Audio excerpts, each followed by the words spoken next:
I would like to call to order the regularly scheduled Village Council meeting for the Village of Beverly Hills for Tuesday, June 16th, 2026. Ms. Brown, would you please call the roll? Ms. Rajusco? Ms. Cascametti? Here. Mr. Mercer? Here. Mr. O'Gorman? Here. Mr. Aboud? Mr. Drummond? Here. Mr. George? Here. We have a quorum. All right, thank you. With that, would you please join me in the Pledge of Allegiance? I pledge allegiance to the flag of the United States of America and to the republic for which it stands, one nation, under God, indivisible, with liberty and justice for all. All right, thank you. Are there any amendments to the agenda or a motion to approve the, I forgot. If someone would like to make a motion to modify the agenda to include business agenda item number 8 related to the packet laying on your desk, that would be appreciated. This agenda number 8. President George, Yes. I move that we amend the agenda and add business agenda item 8 as G8 to that agenda to discuss the business of considering GLWA, I think it's GLWA. Yep. Member partner contract for legal services for the 3M DuPont public drinking water settlement and corresponding resolution. Support. Support from over here. All those in favor? Aye. All right. All those opposed? Okay. Now, do I have a motion to approve the agenda as modified? Move to approve as modified. Here today to introduce and swear in Officer Sean Vargo. We were fortunate enough to lure Sean away from the Inkster Police Department after he retired with 25 years on the job at the rank of commander, which would be the equivalent of our deputy chief. So Sean was the number 2 at Inkster for 25 years. He was in their investigations bureau, their internal affairs bureau, and involved in many, many high-profile incidences in Inkster. Kind of a story of a comeback story a bit. About 14 years ago, Sean applied to be a public safety officer in Beverly Hills when he was laid off by Inkster. And unfortunately, the job offer from Beverly Hills did not get to him soon enough, and he was recalled by Inkster, and he just felt more comfortable going back to Inkster. But when I interviewed him, he said, I always wanted to see what it was like to be a Beverly Hills police officer. So we are here, we're dream makers here. We're here to fulfill his dream of becoming a Beverly Hills police officer, albeit 14 years later. Better late than never. So, Ms. Brown, No time like the present.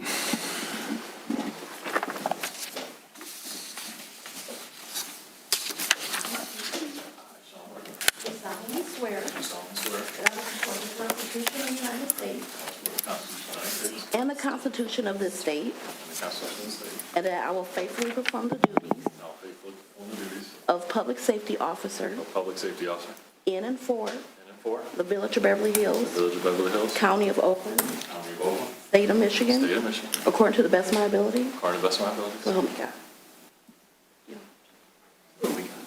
Of course I was going to say. Oh, okay. So Officer Vargo's wife is going to ceremoniously pin his badge, or a family member is going to ceremoniously pin his badge on his chest. Love it. Someone's got to do it. Someone's got to do it. It's awesome to do it too.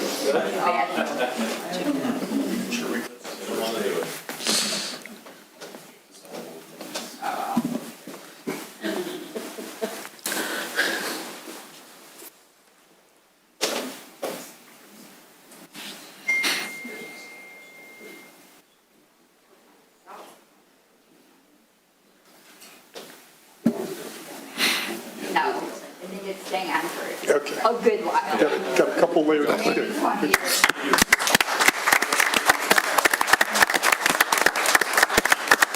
So my second announcement today is Officer Nicholas Pointer. Nick traveled to San Diego last week and participated in the United States Police and Fire Championship Games, which are the equivalent of Olympics for police, and fire departments. Nick is quite an accomplished swimmer, and he swam in 5 competitive meets, gaining a gold medal in each of the 5 meets and setting records. So he is here today, and I just wanted to acknowledge his great achievement with his 5 gold medals and say if anyone is looking for a swim coach,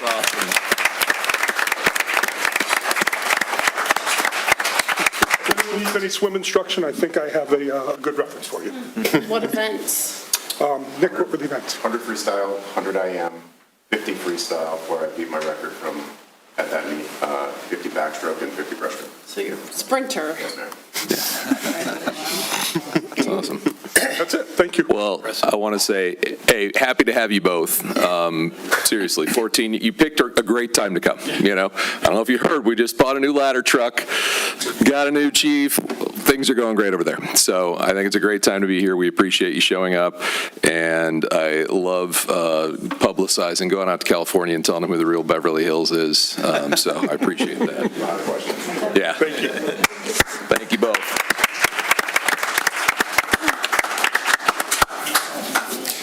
All right, any other community announcements? Those are hard to top, but I love it.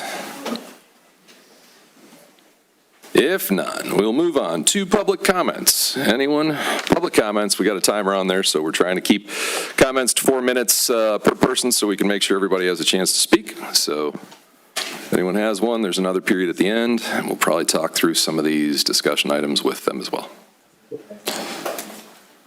Bill Eisman, Valley Ridge Drive.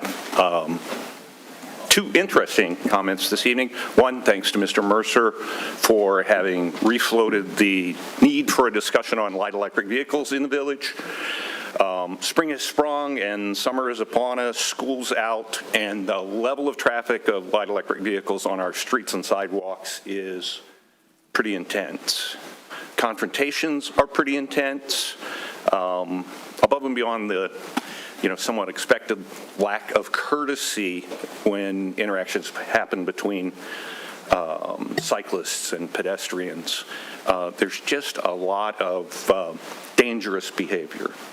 And so I can't express the level of urgency that we need to place on education, enforcement, and development of appropriate ordinances to convey the people's mind about what we need to do with light electric vehicles in the village. Secondly, I'll just make a note, there's been some interest in the fish survey work that is slated to occur at Wenbrook as part of, exploring the opportunities at that new site.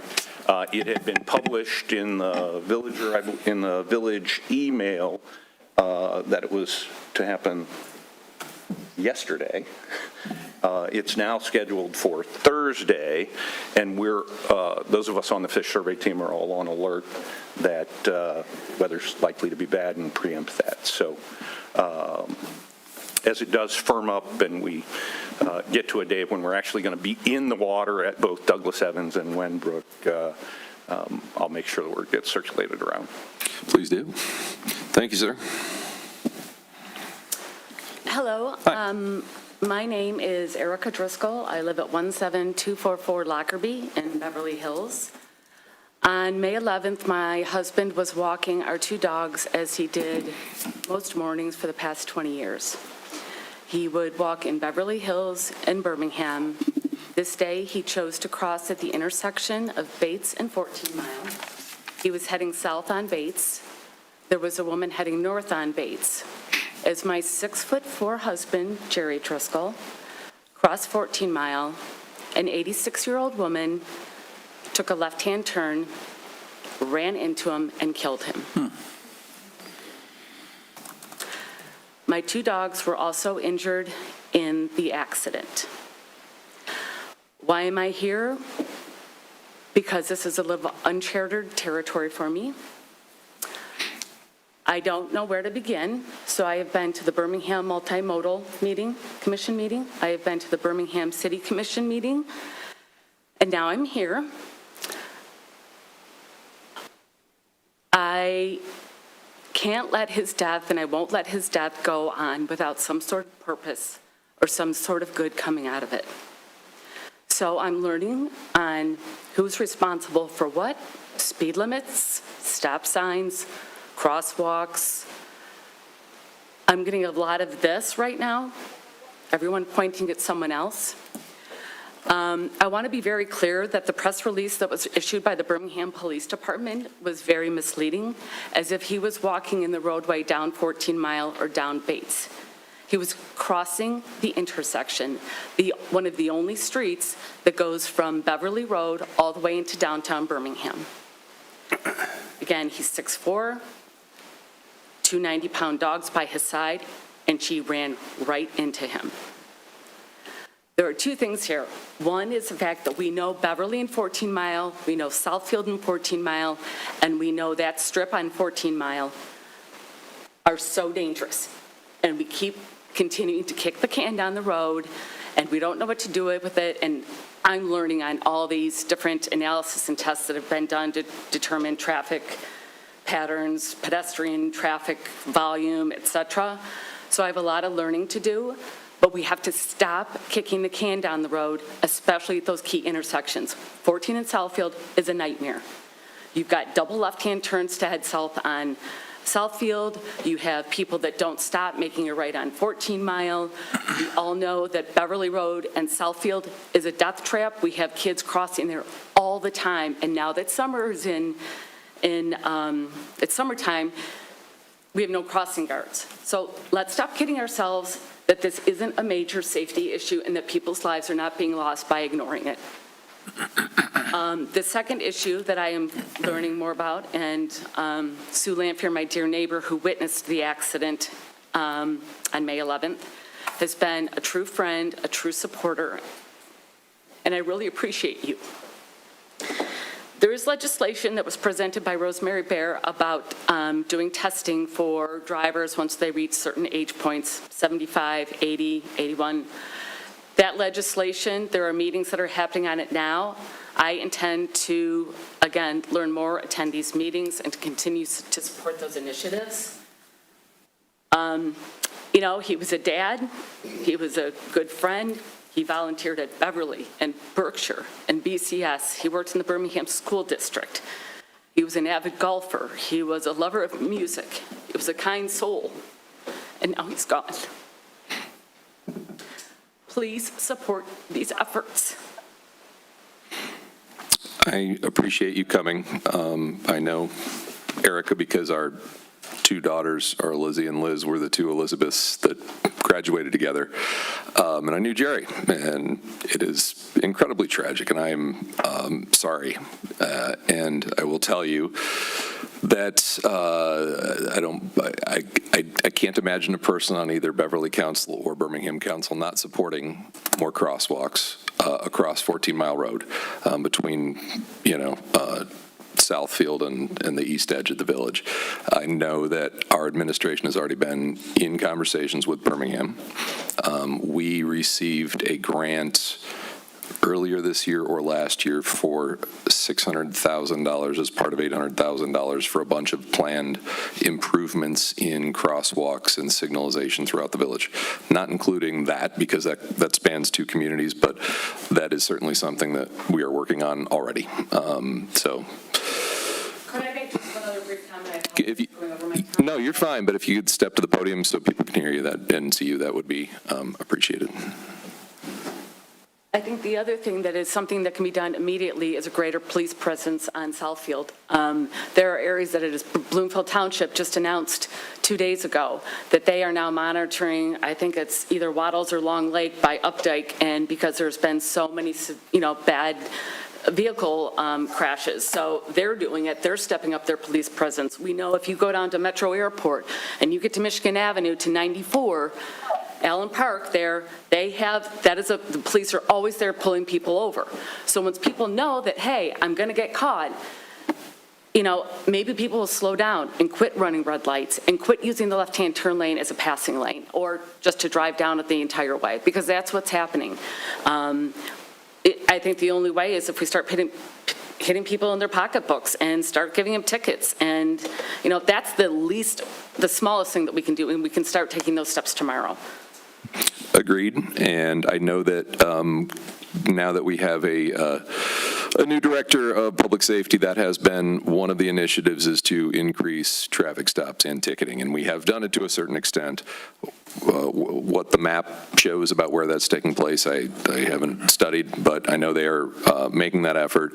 There is also underway currently, we received a grant to do a study of the intersection at Beverly and Southfield, because we know that is people going 48 and hustling up to 52 to run the red light.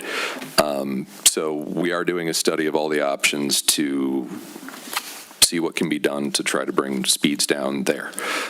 14 and Southfield is a different conversation we haven't talked about, but I have walked it, and I know that if you're walking east-west on the south side of the road, you have to go north to the oil change shop, west to the grocery store, and south to the vet. You can't go straight across there. The road commission is, I believe, in 28 or 29, the plan is to do Southfield Road, and so we're trying to get as much conversation around Southfield Road as we can before they start the planning of that. I would love to see, selfishly, and I've brought it up, and I don't know that it'll happen because we don't have ultimate authority on it, but I don't know why the area of 14 Mile or the Southfield Road between Beverly and 14 doesn't look more like it does north of 14. I know why it doesn't. It's because north of 14, it's a Birmingham City road. South of 14, it's an Oakland County Road Commission road. But conversation might help. So I appreciate you coming. I'm happy to help shepherd you through learning this. Warren's a good guy to know. Mr. Johnston, sitting in the back of the room, deals with the public works. So from our side of the fence, we're here to support the effort, and we will do whatever we can to liaise with Birmingham to get better signalization, for sure. So I appreciate your comments. President George? Yes. I'm sure everybody's going to stay till the end of the meeting, and you'd hear this in the manager's report, but there is an open house here on July 14th for the Beverly Southfield Road intersection study that we did, and it's scheduled for Tuesday, July 14th at 6:30 to 8 p.m. here in Village Hall. Yeah, I'll just jump in and say, yes, thanks for pointing that out. I was going to, and that is a come at any point in that window. It's not a set program. It's more of like revolving stations you'll go to and be asked to give your input in different ways. So if you can't make it at 6:30, not an issue. You can come at 7, 7:30, 7:45. So look forward to seeing everybody there. All right. Thank you. Other comments? Mr. Maxwell, you got your hand up on the TV. Yes, good evening. In response to tonight's agenda, I have a couple questions and comments. The fiscal 2027 capital and heavy equipment replacement plan. Does the village have enough current room to store this new equipment? Next question. Do the current workers have the necessary training for this new equipment? Will there be asset tags recording the useful life of this equipment? Is all or part of the equipment listed on the new or replacement equipment? Is all the parts on the equipment list new or replacement equipment, since the village outsourced a lot of this work years ago? Next comment. Relative to item 7 on the agenda, ordinance 395, the first reading draft. Will there be a second reading draft? Why wasn't a better description of the agenda item listed? Under section 1, 8-15D, I believe there's a typo relative to the year. The year should be 2025 and not 2026 as written. Under section 1.8-63A1, the quote, allow larger coop or pen to accommodate the additional chickens.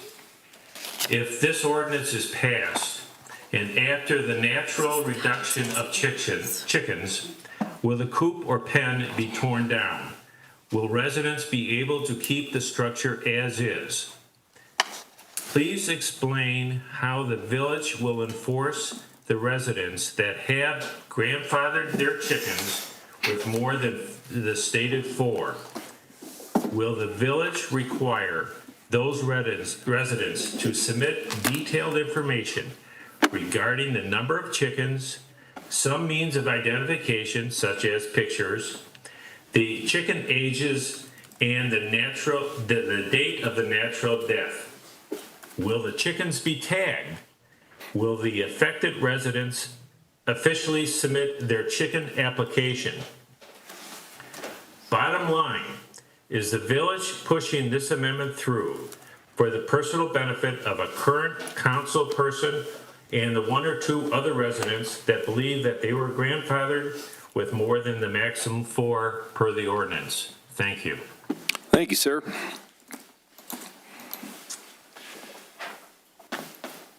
Other comments?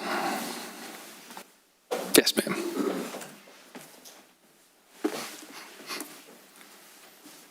Hi, I'm Mary Perfect Nelson.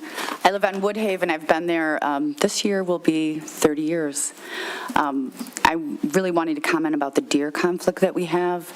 I'm firmly ecocentric on this issue. I've lived alongside the deer for years. I don't really have a problem. I've learned to coexist with them as much as possible. I was a school psychologist working with our most challenging and vulnerable kids in our public schools for decades. This conflict that we have reminds me quite a bit of that. What would happen if a student was struggling, some of our most vulnerable students, the teachers would become frustrated, right? Their tolerance for things were often quite low in those cases. And we always had this 4-phase plan that we would use to go through and try to understand what was really going on so that we could have interventions that were tailored just to that kid. And then we could set the right goals. So only then could our interventions be just right. And if the child succeeds, the tolerance goes up. We were able to help, the staff to learn how to effectively deal with them. But we had this phrase that we used, and it was, in order to go fast, you have to go slow. 2 weeks ago, we brought in the DNR, and they essentially recommended the same 4-phase process that we use in psychology. They said no less than 3 times that simply counting deer was insufficient. That's really skipping the first 2 phases. I've since learned that the Humane Society of the United States also recommends that 4-phase approach, and so does Cornell University. They have done extensive research on forestry and the impact of deer browsing. Why does this matter? Because deer management is not a math problem. It really is a social and environmental balance. We could reduce the herd to a single deer, and if it still eats one person's trillium, the specific problem remains unsolved. And conversely, in a community that can host many deer, a community could host many deer if there were 0 conflict, if the social tolerance were high. So it's really about the number, the amount of tolerance that people have, which I think is also related to education. And I don't want to minimize the fact that there are people who are impacted quite a bit right now by deer. There's a lot of fear. I see it, I read it. I don't want to minimize that. I don't think everyone has the same experience that I do. I love them. I really don't have a problem with them. I don't see them that often. I live on an acre, over an acre, and there's plenty of buckthorn in the backyard for them to eat. But this 4-phase process matters because if we just jump straight to phase 3, which is intervention, we're missing some really important things, like who is impacted, how are they impacted, what education do we need to do? Even if all we do is jump to 3 and have a call, there's education that needs to happen. There are people out there who don't know what to do when they come across a deer protecting its fawn. There are things that we know work. We need education about that. We need education about how to protect the plants, what plants to actually grow, and things like that. So there's quite a bit of education that needs to happen that won't happen if we simply move to the call. I believe that we need to survey the residents. Phase 1 would really be understanding exactly what's happening and where and who's impacted and how. A survey that would go out to the whole community. I sent a draft to the council last week to find out what the social tolerance is among residents and if there are pockets where it's higher or lower, because that's really where interventions need to go. If we wanted to, we could track and easily get information about deer vehicle collision accidents, tick-borne illness data as well. There's many ways to do that. We're going to need you to wrap up. Okay, so in closing, I'm asking that you vote to initiate the formal Phase 1 study, including a resident sentiment survey, before taking any irreversible action.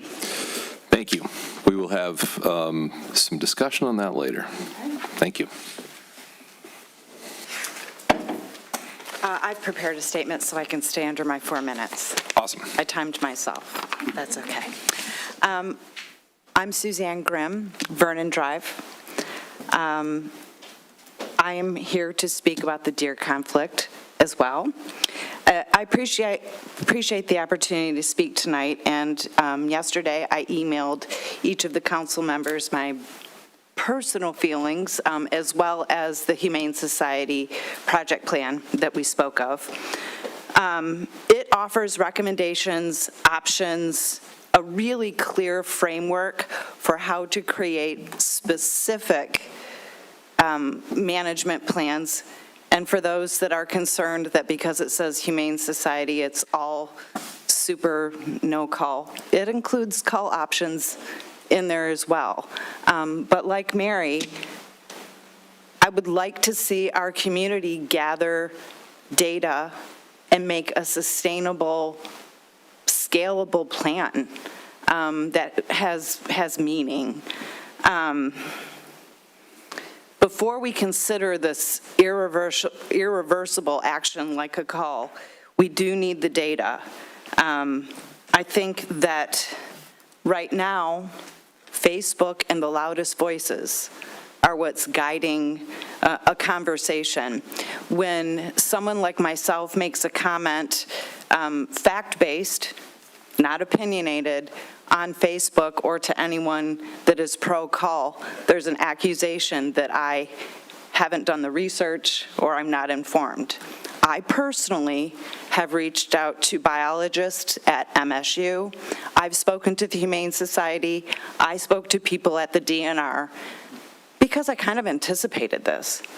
I anticipated people saying, if you like a deer, you must not be educated or understand science. So I'd like to give I think this might be my only chance in this whole argument to give these facts. Deer will continue eating preferred plants after a cull unless homeowners take protective steps. Non-lethal methods fail only when used, non-lethal methods fail only when used inconsistently. When applied as a community-wide effort, it works. Deer find new paths. Deer aggression occurs mainly during 2 seasonal periods, does protecting their fawns and bucks during the rut.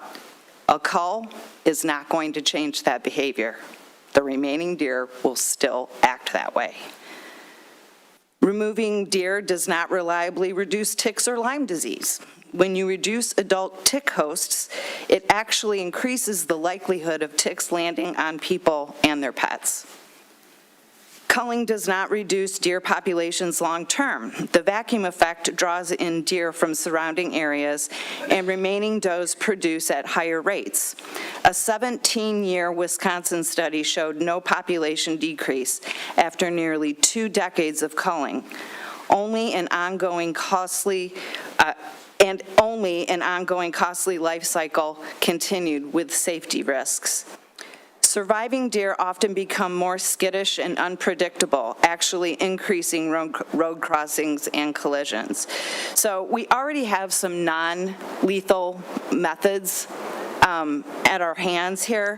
One of them is a 4-poster device and a Daminix tick cube, and then there are flashing lights that divert them when they cross the street. So again, I'm not saying let's not manage the deer. We do have a problem. I just don't want to jump right to killing, and I think it should be an actual vote on the ballot. So thank you for your time. Thank you. Anyone else? Yes, sir.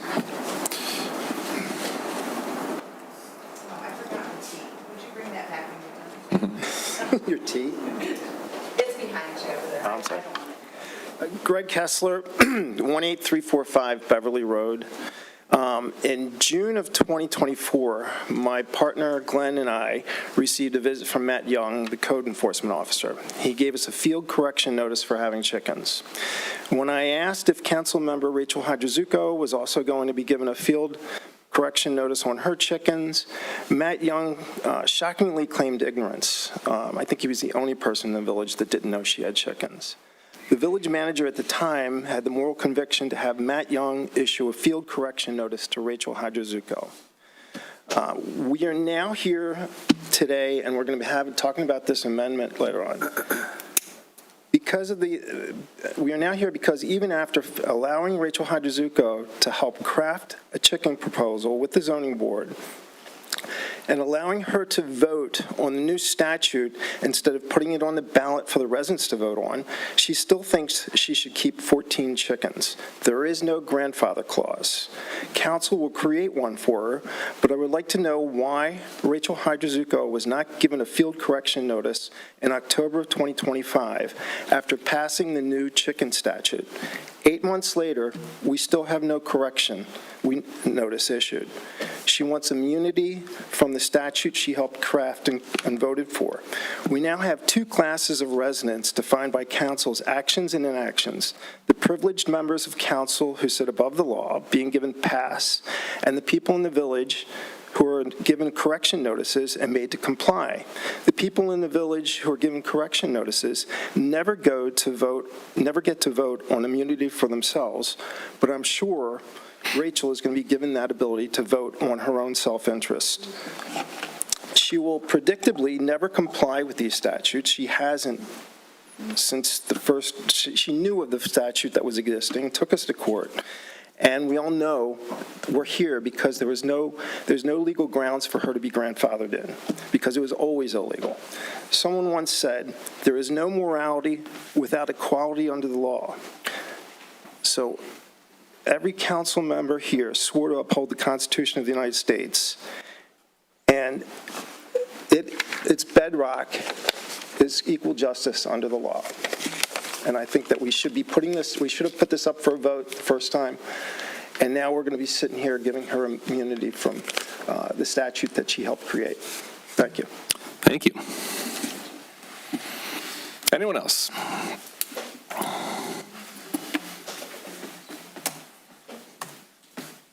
Hello, Mark Mellendy, Kinross Avenue.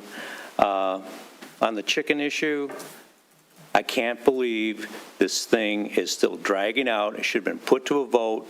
I think the council is deliberately dragging it out for the benefit of one council member, and this is just hideous. That's the only word I can think of. It's just hideous, and I think you are in default of your responsibilities to the village. Second, on the deer, well, if we wait any longer, there's just going to be more of them, and the more of them, the more incidents are going to occur. There needs to be a quicker decision done and not dragged out, similar to the chicken issue. The more times that we have these deer, I've been approached by so many deer just walking my dog. I had a deer charge at me running across Southfield Road. There needs to be something done. It needs to be done a lot quicker than what I'm hearing again and again, more studies, and more studies. I'd like to mention that at least the sidewalks on the east side of the village are nearing completion. There were several spots that didn't make it last year. So now they're being corrected. So kudos to that being occurring. And last, I'd like to congratulate that we now have a speed hump on Beverly Road, which I think was greatly needed, and I think they probably could put a few more in around the village. Thank you. Thank you. Anyone else?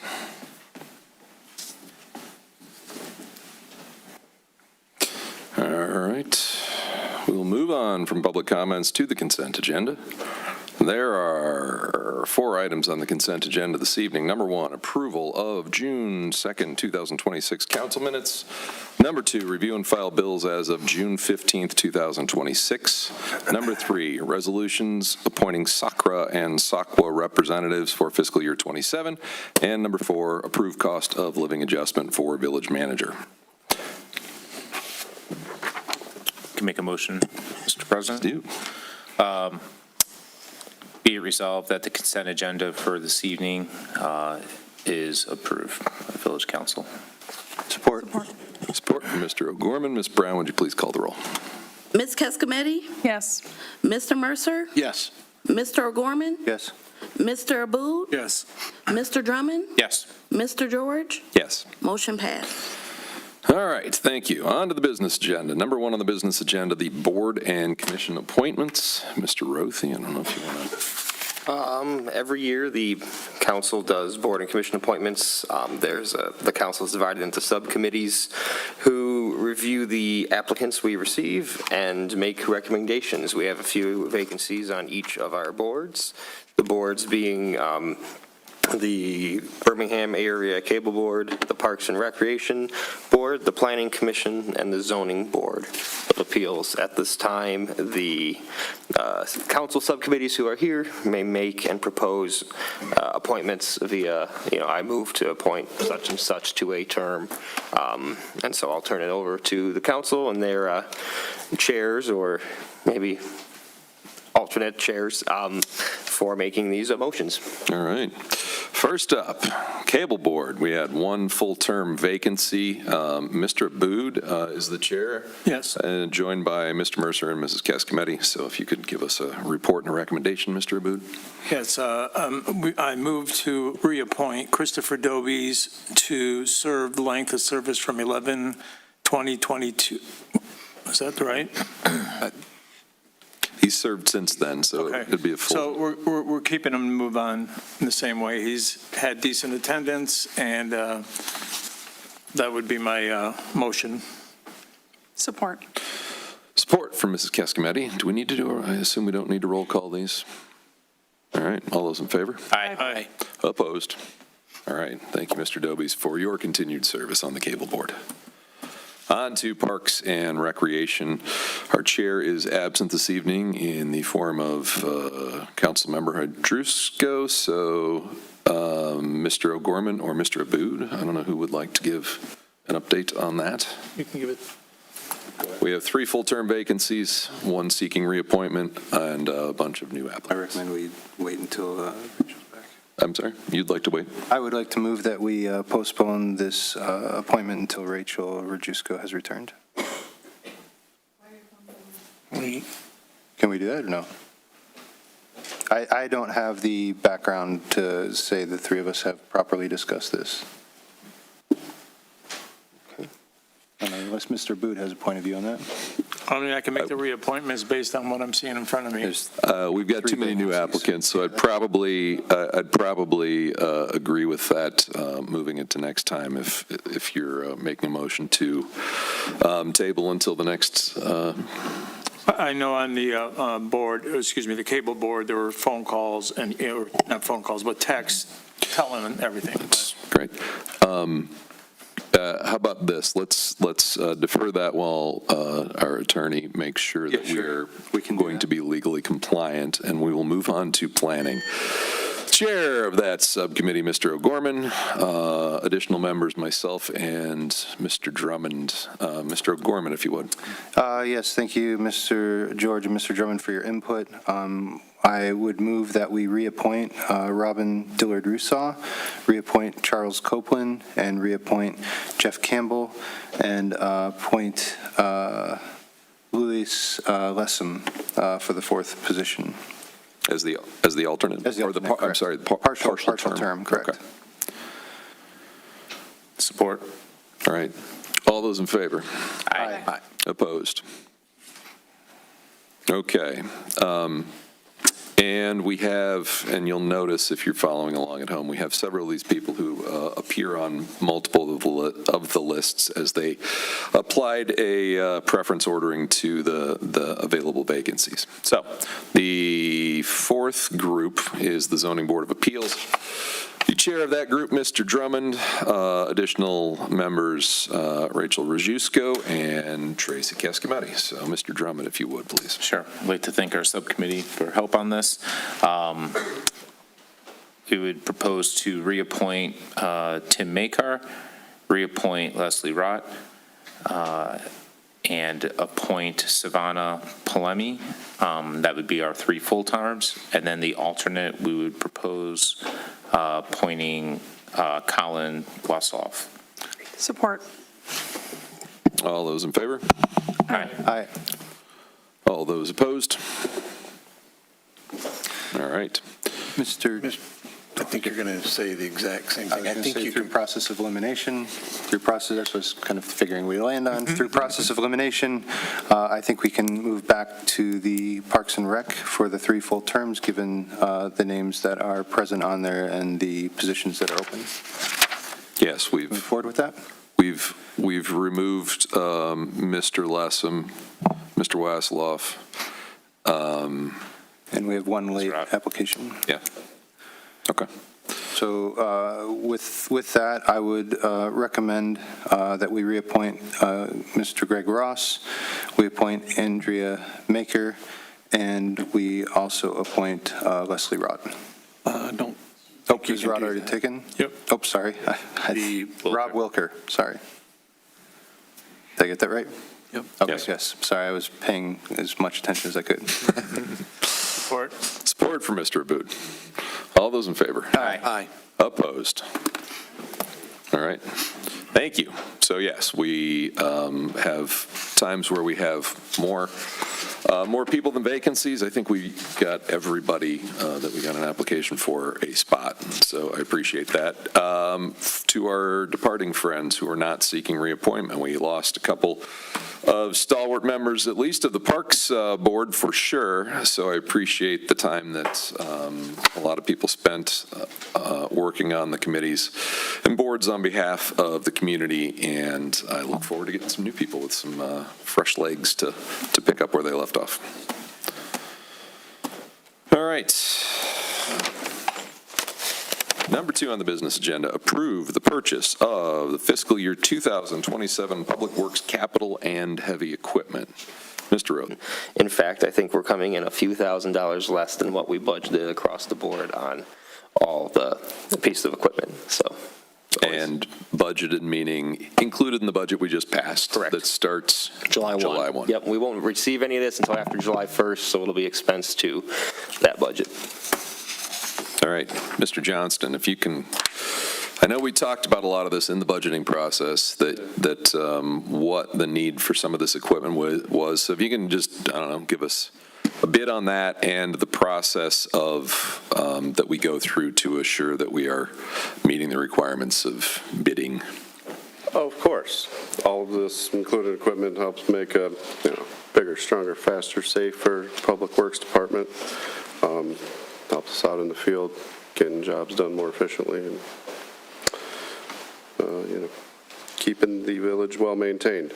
The backhoe loader, anything for trenching, hauling, digging, ditching. This piece of equipment will be used on a day-to-day basis. The tandem drum roller, along with the asphalt hot box, will be able to do a lot of small asphalt HMA patchwork on our own. Along with the hot box, we'll be able to do just hot patch in small areas instead of cold patching where it's appropriate. And so that will help us limp along some of the roads that are in the pipeline to get fixed but are not eminent. Yeah, it'll help us maintain our roads, preserve them for longer, along with the crack sealer that's also on there, filling those cracks in, keeping the moisture from getting through the asphalt and the pavement, will help us prolong the life of the roads. And we currently do some crack sealing, but we don't do it? We do. We currently outsource it on an annual basis. All right. Likewise, I see the stump grinder attachment for $10,000. That seems like a thing that'll pay for itself in Yeah. So the skid steer, along with the few attachments, helping us clear sidewalks, helping us with smaller load moving, getting some stump grinding done in-house. There's a soil conditioner on there to help with restoration needs, and it's also a tool that can help with gravel roads and maintaining those. The process, the procurement process, if you can talk about that, because I did see I've lost the name of the collective that we use to source well. If you could explain that, I'd appreciate it. Most of these are collaboratively purchased, either through My Dealer or Sourcewell, who go through the RFP process and have contracts already bid out for this equipment. There are a few items on here, smaller stuff like the trailer and some snow plows that were not, but those are items that are specifically branded to what the Public Works Department needs, and our regional reps have the sole provider for this region for those items. And so the collaborative bidding is so that we don't have to go do an RFP. It is agencies that bid it through a site like Sourcewell, find the best price, and so it serves as a competitive bid for anyone who wants to use that pricing. That's right, yeah. Okay, just making sure. It's the same program we purchased our public safety vehicles, including the ladder truck, a few council meetings ago. It's something we do regularly with purchases like this. Also got some mobile column lifts in here so we can help maintain our equipment better. Our in-house mechanic can lift the equipment up, work underneath it easier. All right. What questions do people have?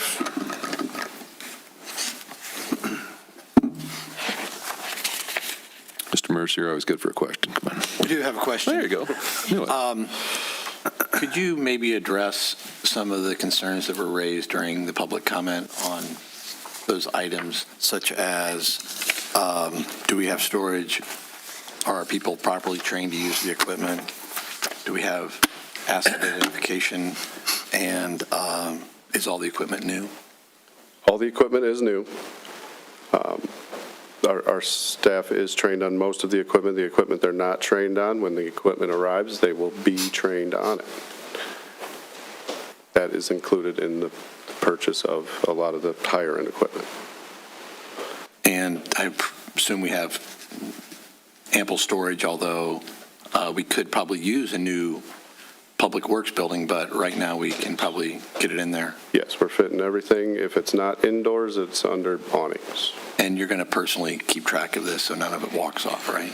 No, none of it will walk off. All right. That's right. There's, some kind of equipment tagging, since before I think the sum total of our assets were 3 shovels and a broken sidewalk grinder, I think is pretty much all we owned. So we've bought a bunch of stuff. As we took, Public Works used to be all outsourced. We brought it in-house. We've bought a bunch of stuff. What did we pay for the great deal we got on the 2 snowplow trucks? One was like 40 grand and one was like 5 or something. Yeah. Yeah, so I mean, they're saving us money where they can. We have to buy some new equipment. The high wear stuff, you got to buy some new. But we've also bought some used items that were incredibly helpful and timely. Yes, they came in handy over winter, that's for sure. Thank you. Yes, but a new building, that's a coming conversation. It's kind of getting bleak back there. That awning is looked better. Other questions?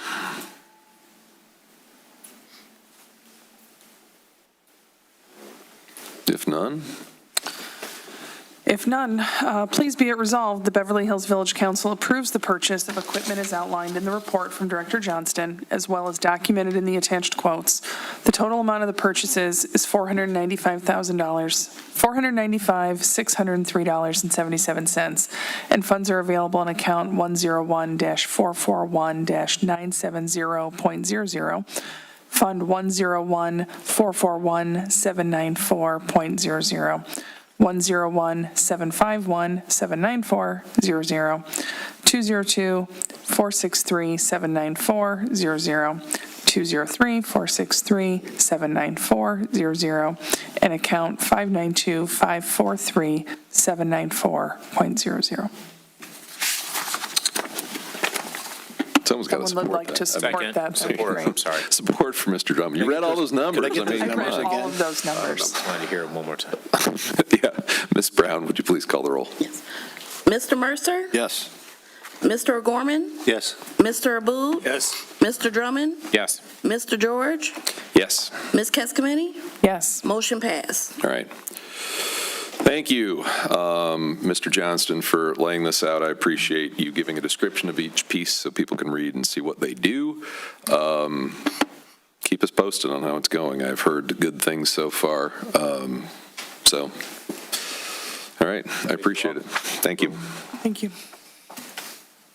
All right. Number 3, review and consider fiscal year end budget amendments. Mr. Rothy. Yes, as Director Cutie prepares to speak further on this, I would just say that at the end of each fiscal year, which is June 30th, we present to the council budget amendments for year end. Most of them are largely cleanup items. Again, I'll turn it over to Director Cutie to provide just a little bit more overview and answer any questions the council may have. Thank you. Good evening, council members. Evening. I wanted to just touch briefly on the reason for budget amendments, as you probably are very familiar. Public Act 2 dictates how we need to develop and handle and monitor our budget. And in order not to be in violation of that act, we need to make sure that we do not exceed the budgeted expenditures in any one department. So this year-end amendment is an important one, in particular at the end of the year, because we just need to kind of true up the expenses and anticipate things like, final payroll of the year, any payouts that occurred during the year that maybe weren't captured before. Things like that. So, and because of, wanting to avoid being in violation of that act, I do look at things that I know that are going to be coming in and to be paid for, but I also like to add a little bit of extra for anything unexpected or any surprises or something that I perhaps did not hear about or didn't come across my desk. So just because I've amended a figure in an account number does not necessarily mean I expect we're going to spend that full amount. So just wanted to make all of you aware of the thought process that goes into it. As was stated earlier, most of the adjustments are just to kind of true up some expenses or true up the budget in some of the expense accounts where I know that year-end activity is going to be coming in, and year-end payroll adjustments for the last payroll of the year, and also the first payroll in July, which is generally accrued back to June. So I've taken a look at all of that and made those calculations, and those are in here. The detailed pages that follow my memo, if you care to read them at bedtime, there's a brief description by each line item that kind of tells you the reason for the amendment, and a good number of them are just adjusting the payroll and fringe benefits accounts for year end. Another significant one is, as we all know, inflation has remained high, And so interest rates are still pretty strong. So we're earning a good amount of interest income that we didn't quite expect when this budget was adopted. So I've adjusted some revenues upward for that, conservative, but I've adjusted some of those numbers upward based on what I'm seeing come through each month in interest income. Another big item in this detail page is, if you recall, we had a $2.1 million transfer budgeted between the general fund and the capital projects fund to fund sidewalk projects. And we received the state infrastructure bank loan right around the time this budget was adopted last year. So one of those items is to reduce the transfer from the general fund to the capital projects. I'm taking that $2 million out. So you'll see that in here. Other things are just in accordance with my kind of rearranging of all the account numbers earlier in the spring. A couple of straggler items that I'm moving budgets from one department to another, such as community events and things like that. Those have been moved into the parks budget. So really that's recognizing a little bit of grant revenue that's come in. The Pierce Water Main grant revenue is in there now. So that's really it. If you have any questions, I'd be happy to try to answer them. I will say it's nice seeing the additional interest income. It is. Yeah. Mm-hmm. What questions does council have?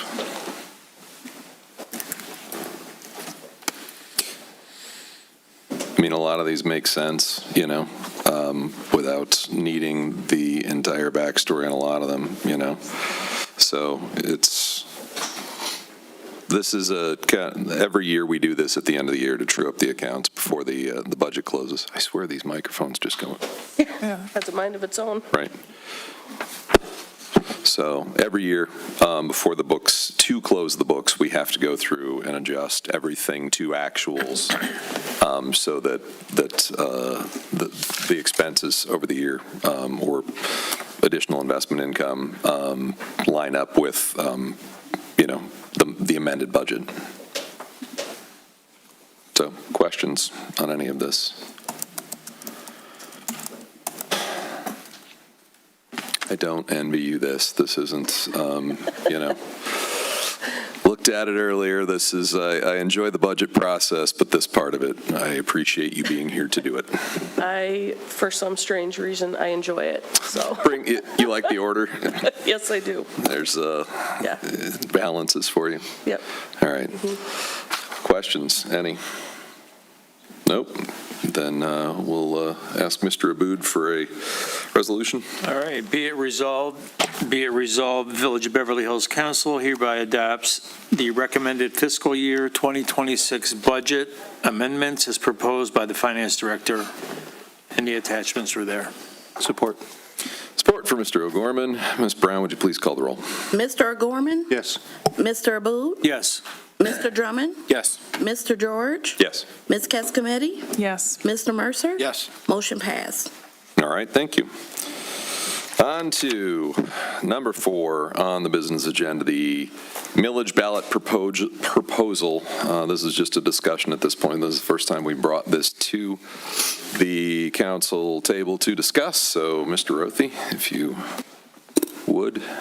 Yes, so kind of all year at the study session and the budget workshop, we were kind of talking in the background about after we get the budget adopted, we want to take a deeper look at just the current millage allocation that we have, and if the allocation meets the village's needs, or if there is room or an appetite in council to go to the voters to adjust the allocation. So what we have done for this evening is we've looked at the current millage allocation, where it goes. We've put together a report. I won't read all 6 pages of the report to you, but essentially the village's charter prescribes a limit on the amount of mills or taxes we can, levy to 11 mills. Now, right around 2010, 11 mills was no longer sufficient at the time, given the massive decline in property values in the early 2010s to meet the village's needs. So the council at the time decided to go to the voters and ask for 12.9184 mills for a 10-year period. So going up from that maximum of 11 to just under 13 for a period of 10 years, in which 9.9 would be for public safety functions, 2.1 would be general operations, and then the Baldwin Public Library would be 0.9 mills. And again, that was a 10-year period. If it was not renewed or changed after the end of the 10 years, the millage structure would revert back to the maximum of 11. So fast forward to 2020, when that 10-year period was up, the village council placed a renewal proposal before the voters of the same maximum amount, 12.9184. But they adjusted a little bit. They took a little bit out of the general administration category and created the park capital improvements category of 0.32 mills. The rest of the millage remained unchanged as far as the maximum, and again, there was a 10-year period expiring June 30th, 2031, where again, if not renewed or altered by the voters, the maximum would be 11, and again, that maximum can be spent on any public purpose. It's not allocated anymore. So, in looking at where the village is today from when this kind of idea first came about in 2010, I think Councilman Mercer was here at that time, so he might be able to add a little bit of history to it. The village has had massive growth in its taxable value. I don't think at the time, this millage passed in fiscal year 2010. And from fiscal year 2012 to fiscal year 2027, the village's tax base, or the taxable value, grew 85.6%. We've had a very good real estate market for quite some time. Inflation has been high. That's because of the state's constitution. That informs what the assessor raises, assessments at each year. So having that much growth in that period of time, combined with, again, most of the millage goes to public safety. We've had, some vacancies in public safety over the course of this period. But, the growth, all that 85% growth, most of it was directed automatically by virtue of the public safety millage being most of what we are legally allowed to levy. So in part, the public safety fund has grown from just fiscal year 2019, $826,000 to $5.15 million as of fiscal year 25. That was the audited fund balance. And again, we can, for the time being, only spend that on public safety. So we have significant reserves, and we have 4 years left of this current millage cycle. So the suggestion for council to consider this evening is, and essentially what we're proposing is, we see probably the greatest need for the village, that's, not public safety or parks or the library, would be roads. Roads are very expensive, just as our taxable value has grown over the last 20 years, so too has road construction costs and road needs. So what we're proposing would be, for just the next 4 years of the millage cycle that we're currently in, to reduce the public safety maximum allowed millage by 0.75 mils and direct that to streets, not sidewalks, streets and roads only. We think this would be a good use. Again, it's not a tax increase to anyone, it's just a tax reallocation. It builds on our precedence of doing this when we carved out space for parks a few years ago, so it's not something the community hasn't seen or council has considered before. Right now, in fiscal year 25, the Act 51 revenue we get from the state of Michigan is what we use to fix our roads. It's about $1.4 million. So when you look at what does 0.75 mils generate, It's about $700,000 a year, so it's roughly a 50% increase in funding that we would have for road projects, whether it's crack sealing, mill and fill, reconstruction, concrete patching programs. We'd likely deploy a mixture of all those road fixed, techniques I just said versus exclusively cape sealing, for example, $700,000 a year. But that is essentially what we want to propose, what we want to have discussion on. I and Director Cutie did put together just some scenarios for the Public Safety Fund. What does it look like if we do this road millage or if we don't?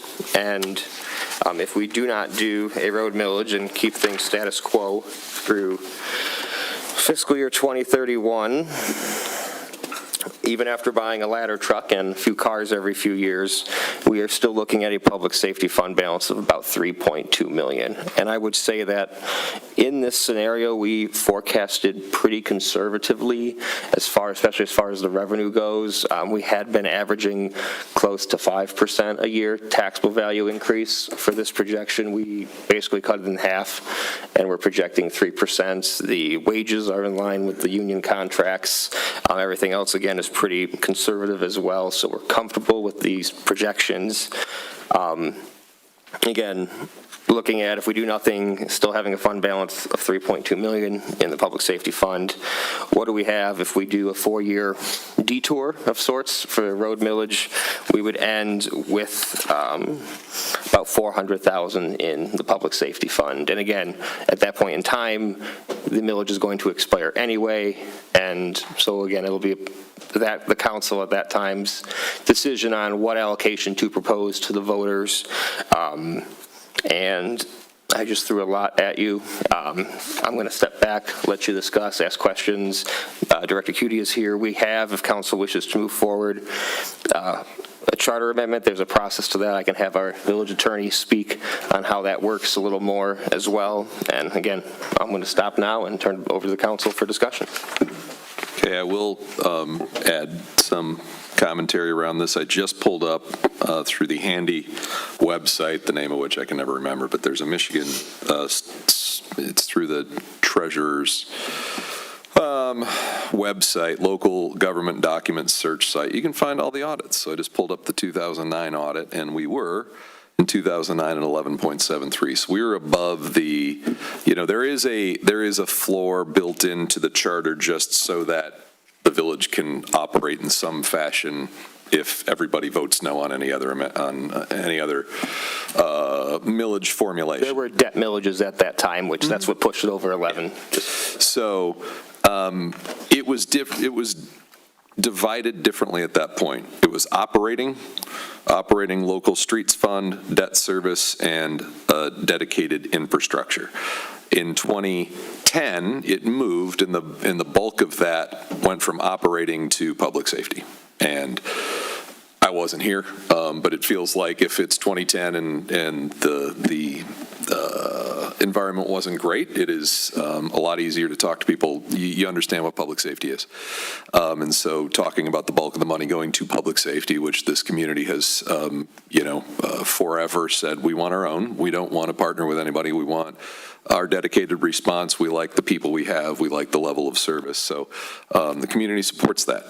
And you got to keep in mind that the general fund can feed any other fund, but if we put money specifically into public safety or a roads fund, that can't feed back to the general fund for general fund needs. So we have a very large percentage of that millage going to public safety. A lot of what we consider general fund comes from other sources like the revenue sharing for the roads, and so we count on that for the roads. The idea here is, given that we've just knocked out a pretty good list of things, on public safety's agenda, including we're going to be in the luxurious position of paying cash for a new ladder truck.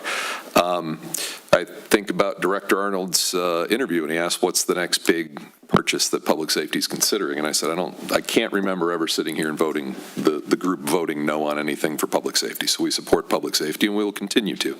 The goal is to not lock up funding in their reserve account when we have needs on the roads. We've got 13 Mile coming up, which I've heard a person or two talk about maybe needing some attention. Southfield Road is going to come up.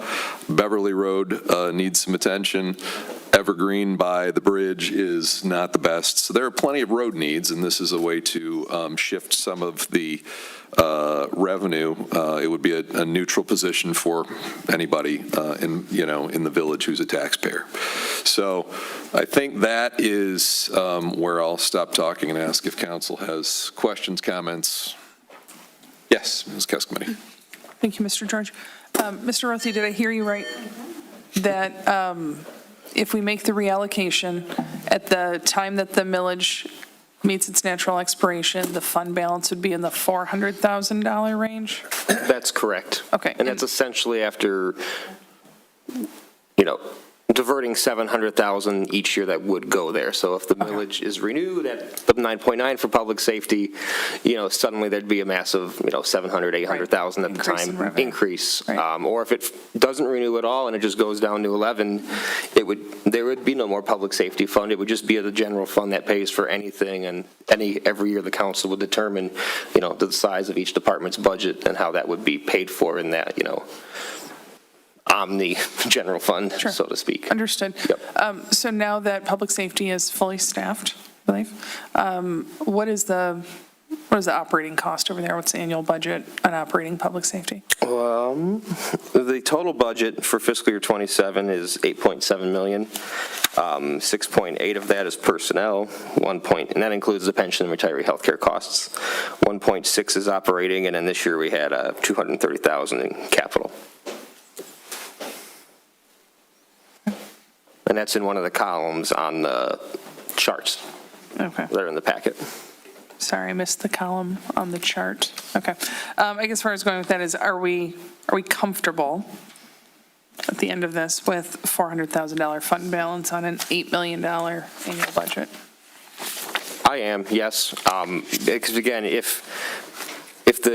can go to the voters and ask them for a different adjustment. You can always take money out of the general fund and support in public safety. Right now, we are transferring a few $100,000s a year, out of the general fund already to support roads and other projects in the village. So that'll be a mechanism. And again, worst case scenario, if there is no renewal and it just goes back down to 11, that would there'd be no more library millage, there'd be no more parks millage. It would all be, all of that with the full levy, not just 9.9 mils, but the full 11 mils could be used to support, public safety and any other functions.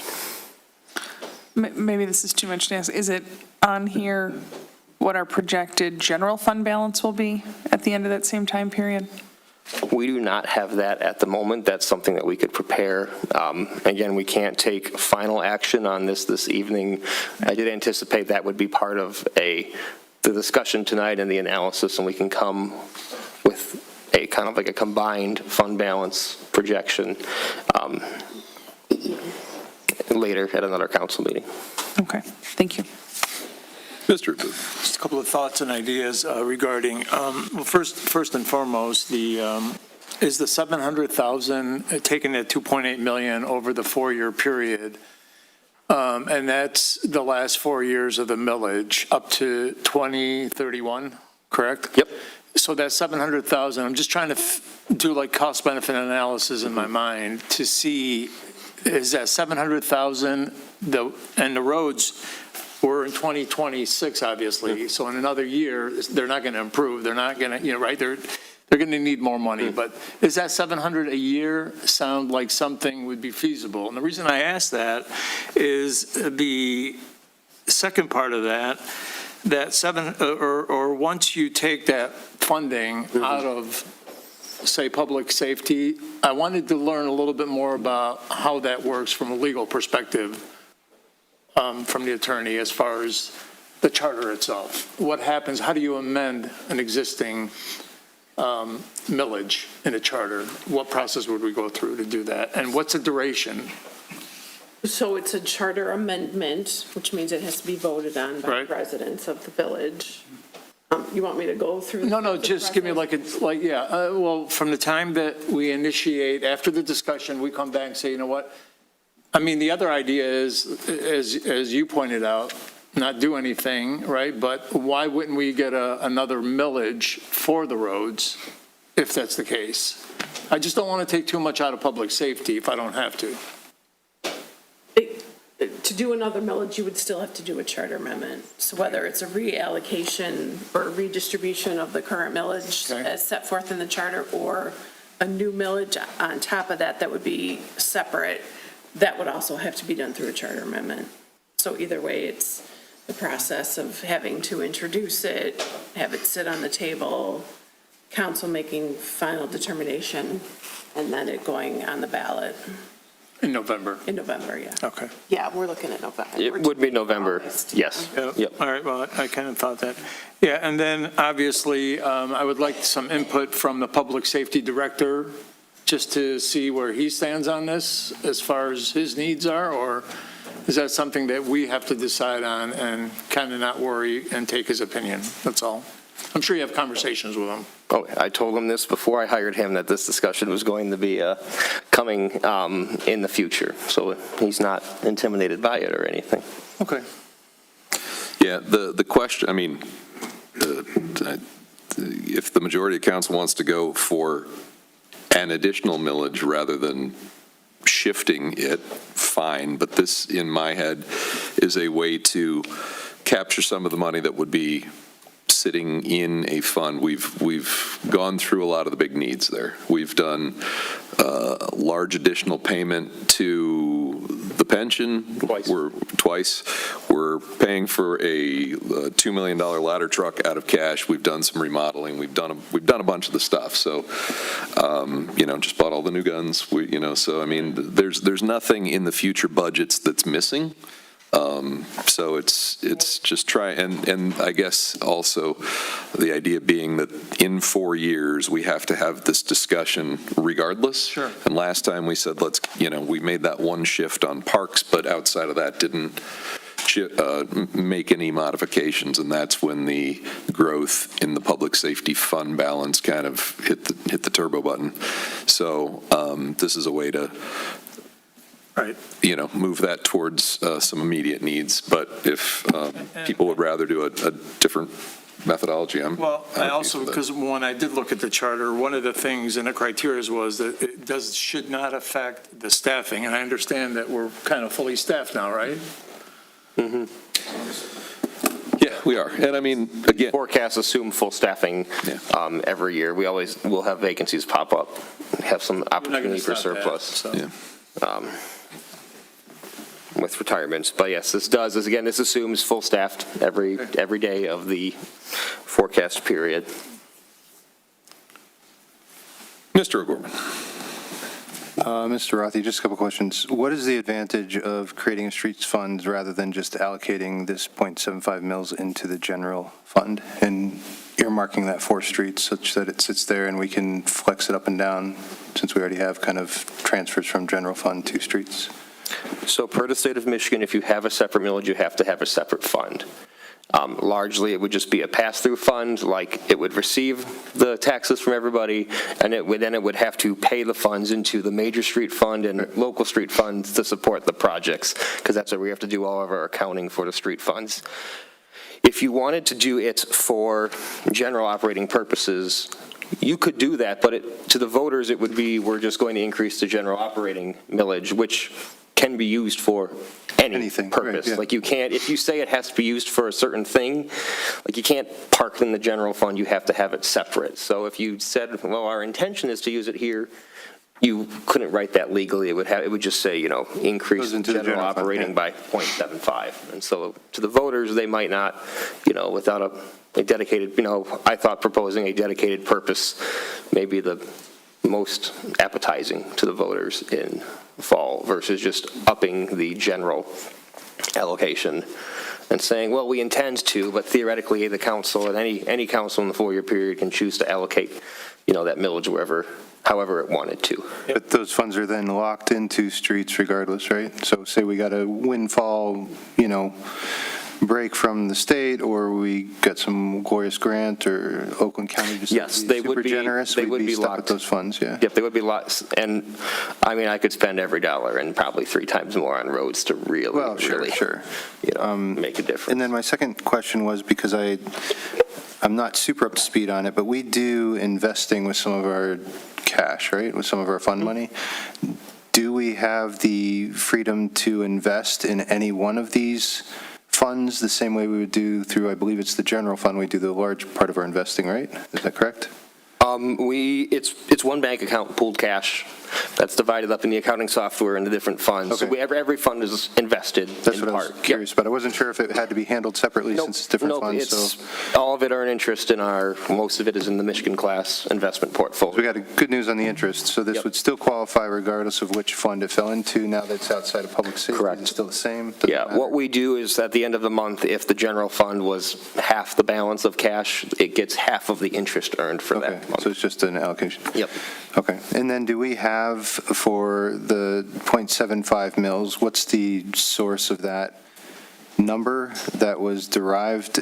Do we anticipate a $700,000 standard expense on average over the next 4 years? Is that why we came up with .75 mils, or is that, I'm just curious what the root of that It was the Goldilocks approach, in which 0.5 mils would help, wouldn't really make as big of an impact, but anything above 0.75 would have, projected that public safety fund to be in a deficit in that final year. So it was kind of just, looking at a few different scenarios and settling on a nice, easy number, 0.75, that generates meaningful ability to do road projects. Again, it's about a 50% increase in what we could spend on roads each year over our Act 51 funding. So that was another factor. Okay, so there are anticipated plans through the various tools we have that would consume those funds as planned through the end of the period? Yes, I could absolutely spend that on roads every year. And then is there any best practice for memorializing what happens next when we would approve this fund as to what we would anticipate reverting back to or reallocating or continuing a fund? So I'm just curious, right now we're allocating $700,000 on average over the period. When we get to 2032, if we don't do anything, aside from the 11 mills being a risk, let's pretend we get the carryover approved by the public, would we have any intent to say, hey, we've done the 700,000, just leave it open, let somebody else reevaluate it in 4 years from now? Because arguably none of us could be sitting there, you could be gone. Or would we want to memorialize, maybe everybody's still here? Let's pretend they aren't. Is there a best practice within a municipality to memorialize what we would expect to happen next? Or how do you deal with that? I'm just curious. Yeah, I mean, the community is stuck with the current allocation. So if it is renewed, as the council is going to, doing nothing, it will go down to 11.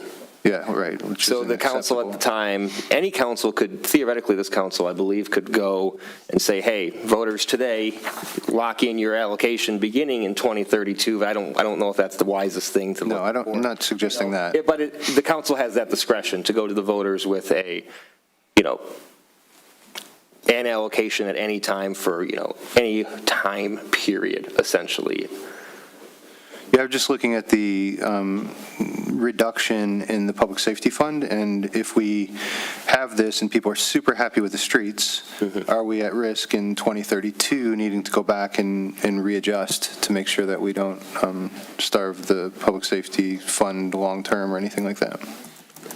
I think that would just be part of the conversation of what if maybe the council in 4 years doesn't even want to do an allocation. It's just take us to 11 or give us 13, and we'll, it's too complicated trying to manage, 4 locked-in or 5 locked-in categories. Again, most communities will have a large operating millage, and then if they have a public safety or if they have like a road, it's 1 or 2 that lives on top of whatever their charter allows. We don't have that. In 2010, the community decided that no, we want 9.9 public safety, and then the rest general and library. So until 2010, from the beginning of the village, it operated with primarily one general, single operating. Yeah, and I'm comfortable with it. My only reservation is if we are taking from one fund, and I understand the optics of saying, hey, we want to put an additional 0.75 into the general fund with the intent, which we can't verbalize in the vote, but with the intent to go towards streets. Obviously, this community would be all in on a streets millage, I would expect, just from my knowledge of where we are in the resident sentiment on our streets in general. I just have a little bit of reservation about putting it into a dedicated fund that kind of locks it in both, now and then into the future, somebody having to reassess what happened and why we chose that path, and, we have an unrecoverable set of funds, right, apart from using it on streets. So that's just, I'm fine with either way. I just want to verbalize, ideally to me, this would go into the general fund. We'd allocate it through administration to streets, and therefore, if we needed to do any sort of reallocation, you have that flexibility as opposed to kind of locking it in. But and then given the investment revenue doesn't get affected, that's beneficial. So just my 2 cents. I do think we currently make allocations from the general fund to the road funds, so we can always modify that. The general fund is feeding the road funds, but the fact of the matter is the total of this won't cover the projected cost of 13 Mile. From where? Lasser to the village limit, or is it, no, it's Evergreen? Evergreen to the village limit is where it needs to be done. That's a $3 million project. Which we do have $900,000 federal aid for, so. Yeah, no, there's federal money participating, but Southfield Road, Oakland County Road Commission Road, but we have a share of that. You drive across the bridge by Douglas Evans, that needs some attention. You go around the back, so I mean, it's this, there is no circumstance under which we don't have an immediate $10 million worth of road needs, or a short term, I'll say that, because, we know when we're getting the federal money for the west side of 13 Mile, and so that kind of locks in the date on that. The timing of Southfield Road is out of our hands because that's an Oakland County Road Commission road. But that doesn't mean we don't have to come up with the money for it. No, so, I fully agree. We're going to spend the money on roads. I just think, I like the idea of we're going to get all kinds of free money from the government too, right? Which I know is. Yep. We've done pretty well. I mean, so. Yeah, just not a lot of it for roads. No, I know. Okay. Yeah, just my 2 cents. And again, if people are comfortable with a different number, I'm fine with that. If there isn't support for it, I'm fine with that. We're going to have to, it's 2030 when the millage expires, and we'll have to be on the ballot in 2030 with the entire millage. And so that's a point where we should be reviewing, is the parks millage appropriate? Is there community appetite for a dedicated roads millage on top of what we've been doing? If we need to restore part of that, say for public safety and part of it for roads, or all of it for public safety, whatever it is, our finance director will have the task of laying out multiple projections for where we want the expenditures and fund balances to be, in the at least first couple of years of that millage. So. Questions, comments? Anyone? I do. Yes, sir. Thank you. Couple of things. Back in 2010, before we broke out these funds, these millages, to different funds or interest, we did go to a vote, and the voters, the residents, were not in favor of that. That is why they wanted to see that we were dedicating funds to certain areas and we were protecting basically public safety. We came up with the numbers at the time based on what we were spending and the taxable value that we were getting, the millage we were getting from the taxable value, basically our revenue. I would say that in 2012, the number that Mr. Othey used for the taxable value is I'm correct, but I would say that might have been not the lowest point. I think that was the first year of recovery. That was the first year of recovery. So I know anybody that was around in 2008 and 2009 remembers that it was pretty bad, and housing values plummeted, and you didn't see that for about a year to year and a half.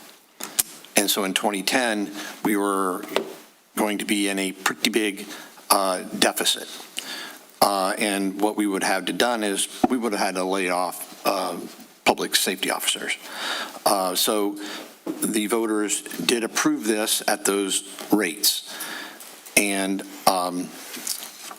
things have changed since, 2020, when some members that are on the council now voted for that. And that happens. And we're trying to right that now by untying these funds. These funds are basically tied up right now. We do nothing, they stay there. We continue to kind of grow this, and there's not a lot of, in public safety, there's not a lot of risk. It's not like a storm comes through and we're going to spend $600,000 or $700,000 out of public safety. So the money is there. Great, we can buy a new ladder truck. That's awesome. That is great. We're not going to buy one of those hopefully in the next 20 years. There will be some equipment. We can decide how we want to pay for that through, taking a loan for that. Maybe we readjust. We could go back. It's 4 years. It's not a long time. It goes by faster every year for me. And that $700,000, we're telling the voters where it's going, which is kind of what they wanted back in 2010 also. And I think we know that the roads are in pretty bad shape. And we can use that money, and we could also decide not to put as much money from the general fund into it if we don't want to. I'm comfortable with this approach. I think it protects that money to go to something that we know it needs, and it doesn't mean, even though we have it there, if something happens, we don't have to spend it, right? It can sit there, and we could adjust it later, or when we go for the next millage, if we do that in 2030, we can adjust that and make that determination. I think this is just sound fiscal responsibility, so I approve, or I would vote to approve this. Other questions or comments? I mean, it's lovely that we do it in 10-year chunks, but if there's a need in the middle like this, or if there's an opportunity to modify it, if we look,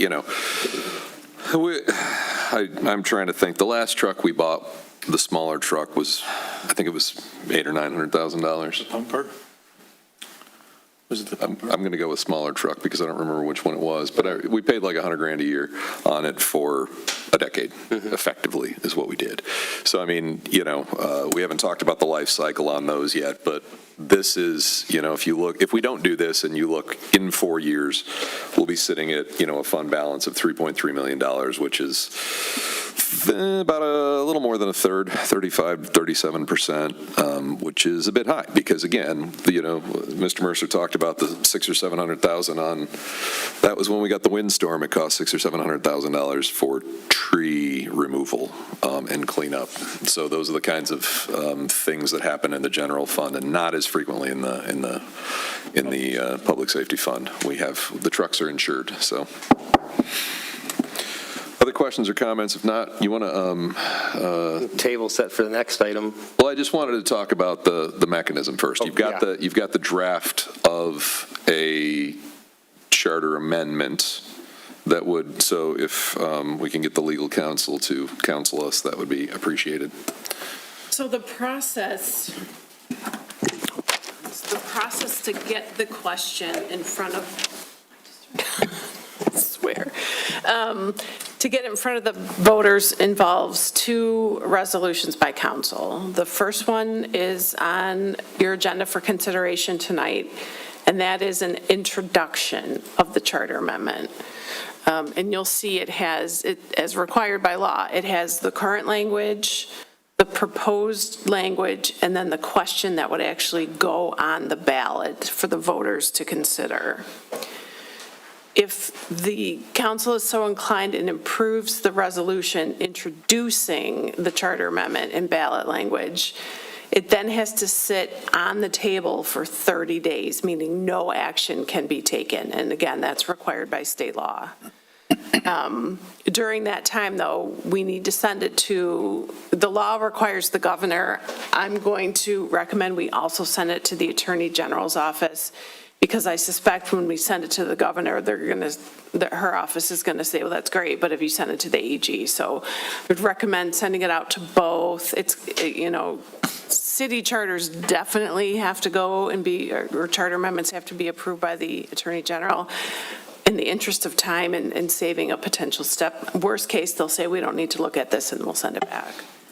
And then after 30 days, the council can then adopt a second resolution approving the language to go on the ballot. And that, both resolutions require a 2/3 vote of council, so you need 5 votes approving it before it could move ahead.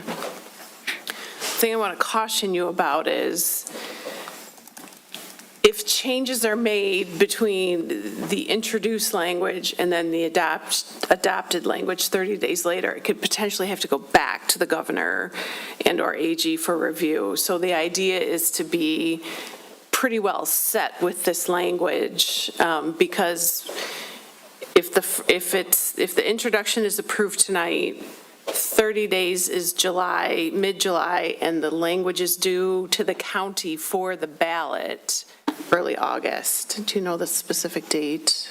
No. I think it's the first week of August. Yeah, it's the first week of August. So there isn't time to do another 30-day on the table.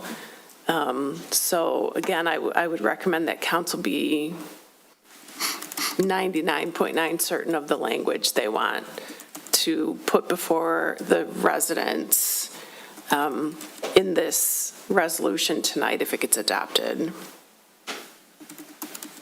All right, so this would be the language, and again, if no one's looking at the packet, this is a resolution that is first stating what the current millage is, and then talking about the proposed amendment and the language that would go to the ballot.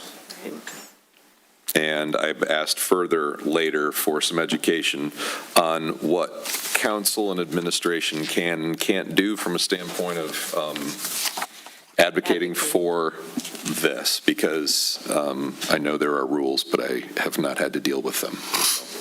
Yeah, I mean, really, the change is going to be adding that 5th category of allocation of the current 12.9184 mils to add the .75 mils for public street and road improvements, maintenance, and construction. And then it also adds a short paragraph later that puts in the estimated amount that would be raised in the first year of the collection under this new allocation, which is $675,650. So that amount would get deducted from the public safety and would go into the public street bucket. Okay. Anyone have any questions on the language of, so tonight we should approve this, and then it sits for 30 days, and at the second meeting in July, we would approve it. Going on the ballot. But at the same time, we're sending this now to the state. That's the recommended course of action. Anyone have heartburn over the questions, comments? No, I guess my real only question would be, when do we see the final language that would go on to the ballot that people would be passing? I mean, it's in here. It's in the middle of page 66, which Yeah. is the 67, it starts power to tax Okay. page. Because I think the thing for me would be to make it clear to the voters that this isn't increasing the millage at all. Right. It's a simple change of allocation. And to the president's comment, that will be part of the education that the village will do, because the village is allowed to share factual information, and it's a fact. The residents' taxes are not increasing at all. Yeah. They're just being split up differently. I would say that anytime you go to the ballot and a millage, you always wish it could be more clear to people, but this, the municipal finance attorneys and the attorney general, they're very specific on how things are worded and whatnot, so we really can't change the structure of the ballot question, but again, that's where the education piece comes in. But they usually read like dry tax-based textbooks, because that's mostly what they are. Hey. That's when I read this about 4 different times to try to make sure I was coming to the right conclusion on it. It was a little tough, but I feel that way every time I sit behind the ballot and read the proposals over and over again. And that's the education part, is being in the Villager and the email blast, helping people understand what this is, which is voting yes doesn't increase your taxes, voting no doesn't decrease your taxes. Your taxes will stay the same regardless. It's whether we want to shift part of the money that's currently going to build the public safety reserve fund to build a working road fund. Mr. Mercer. To that point of the education, I wasn't as engaged in 2020, but the council must have done a pretty good job because it was approved. Now, it helped a lot because it was easy. It's like, hey, we're not increasing your taxes here in 2020. We're just maintaining the status quo. Do you like your village? Do you like your police, public safety? Do you like, the way things are run? In 2010, it was a little different environment because people didn't have a lot of extra money. They didn't have any extra money, and so you had to kind of sell, hey, it still didn't really increase their taxes because the property values were dropping so precipitously. I mean, I wish I were paying taxes on my house that I had in 2010 and 2011. But that things also change. It's a more expensive environment than it was in 2010 and 2011. So, you have, just doesn't go that far. But we held at least 3 meetings at 2 at Groves and 1 at Berkshire to explain what was happening, what the voters were getting, what the residents were getting for, what we were wanting to do. We just explained it. We didn't, it really came down to what you wanted. You either wanted to maintain or you were going to have a decrease in your services. Yeah. So, Mr. Boot. Yeah, I was here in 2020, and yes, the people were sold on it. Well, not sold on it, but everybody wanted that millage, and the allocation was appropriate.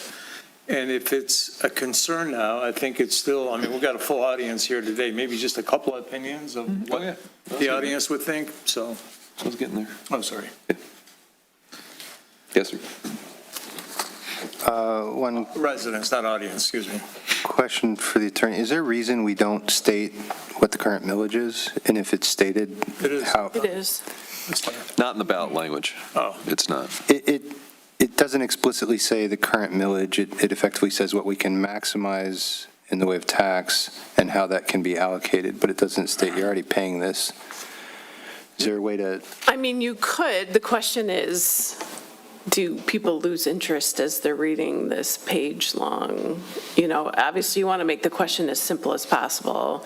And that again is where the education component, it states. There are word limits on proposals too? Yeah, there are word limits on. I feel like if I were to read this, as Mr. Drummond said, and I came in and read this as presented, I might, without prior, I know the majority of our residents probably do deep dive on our tax, proposals, but let's say somebody walks in and reads this for the first or second time standing in line or behind the ballot, and they read that, we shall not levy more than 12.9, and oh my gosh, it's 12.9, so we're levying the max.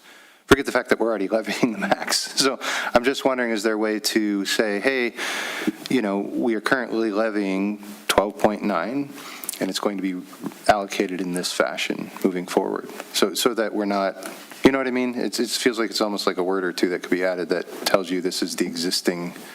And I don't know. This is essentially the same thing voters saw in 2020 with the 12.9.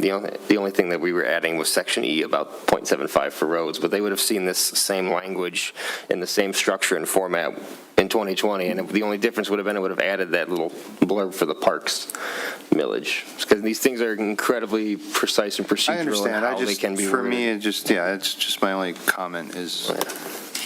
I share the frustration on the readability. And it was .32 on that Park and Rec, you said? That's correct. That's what it is. Yeah, that's what the It's charter been rolled provides. back, but that's what the maximum was. Okay. Other questions? Anyone online or in chamber have anything they'd like to say about this? Got a thumb up. Can't see that on camera, or maybe you can see it on camera, but no address provided.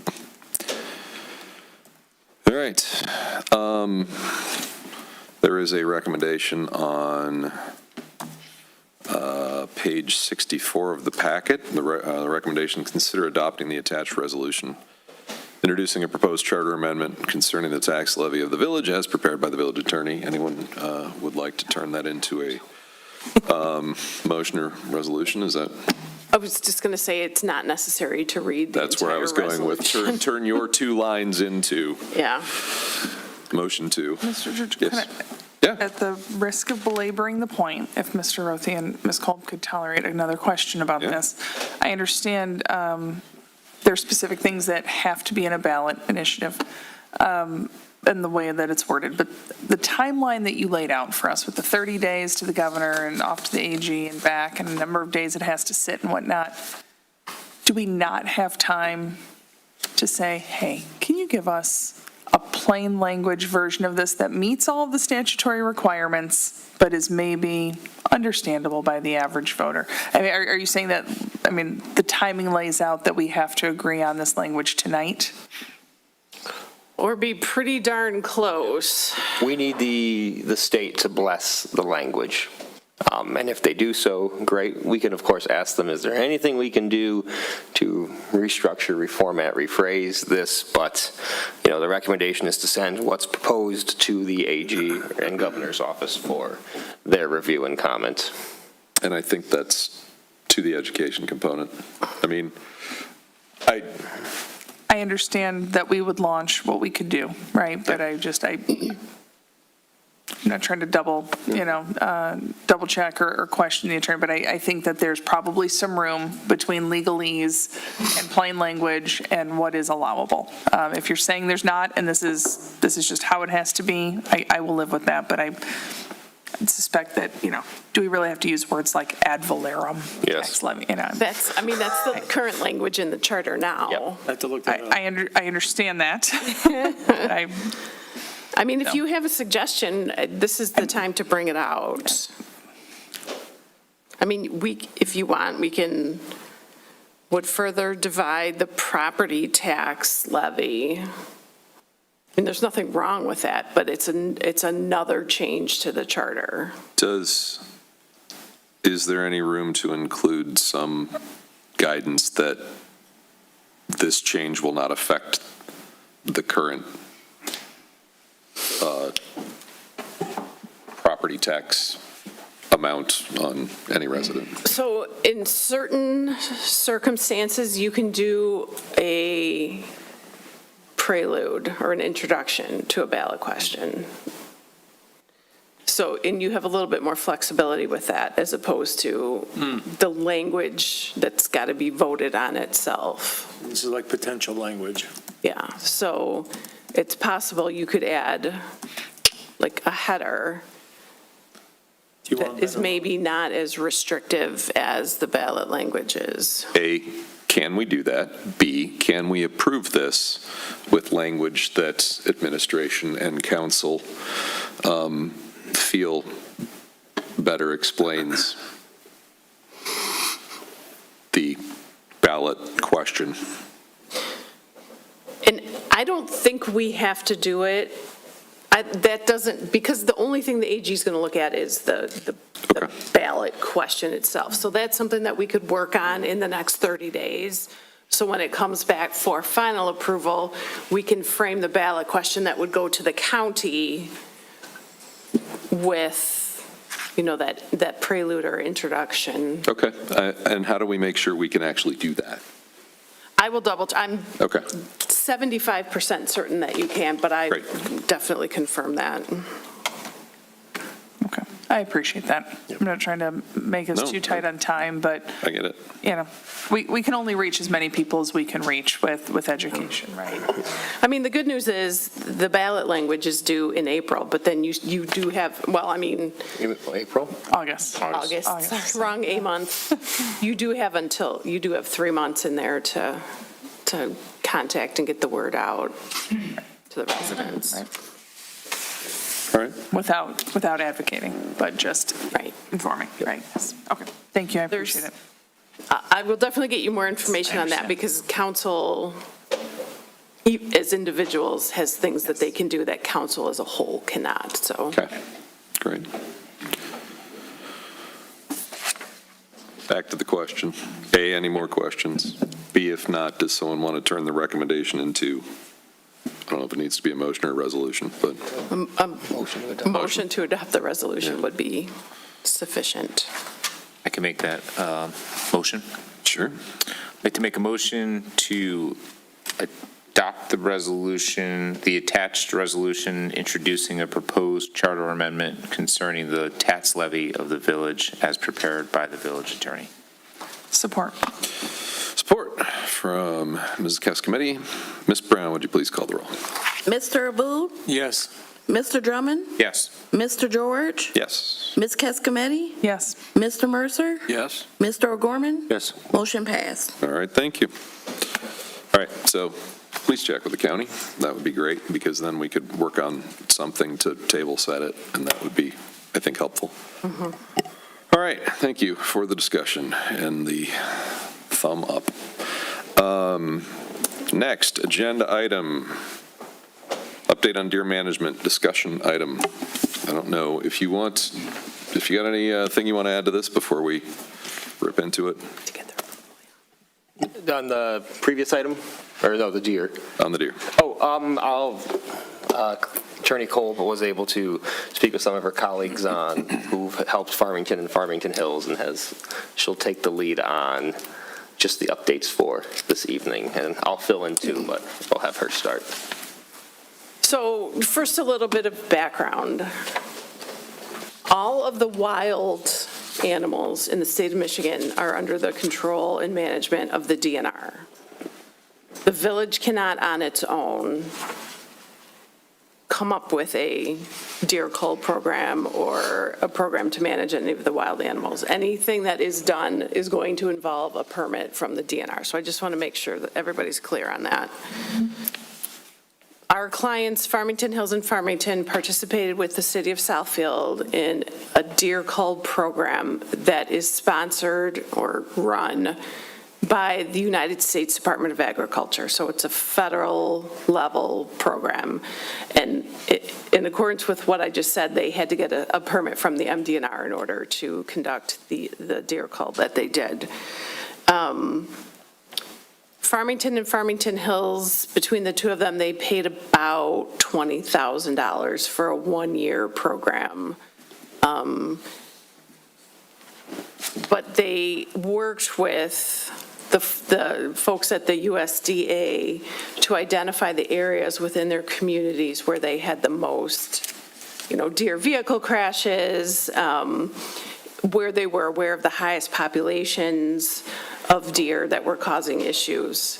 So it wasn't like they just turned these guys loose in the community and said, go find a deer and shoot it. They had specific, they gathered information and they had targeted locations. All the food, all the deer that were killed were field dressed and then taken to a processor. All that food was donated to local food banks. Little factoid I learned today, one deer can provide up to 160 meals. So, I think they wound up getting, what they say, 70 between 70 deer between the three. So that's a lot of food for our friends and neighbors in need. There is a contract, of course, that has to be signed. There's a version that has been approved by my office, so if the village decides to go that route and gets to that point, we'll save a lot of time on negotiating the contract.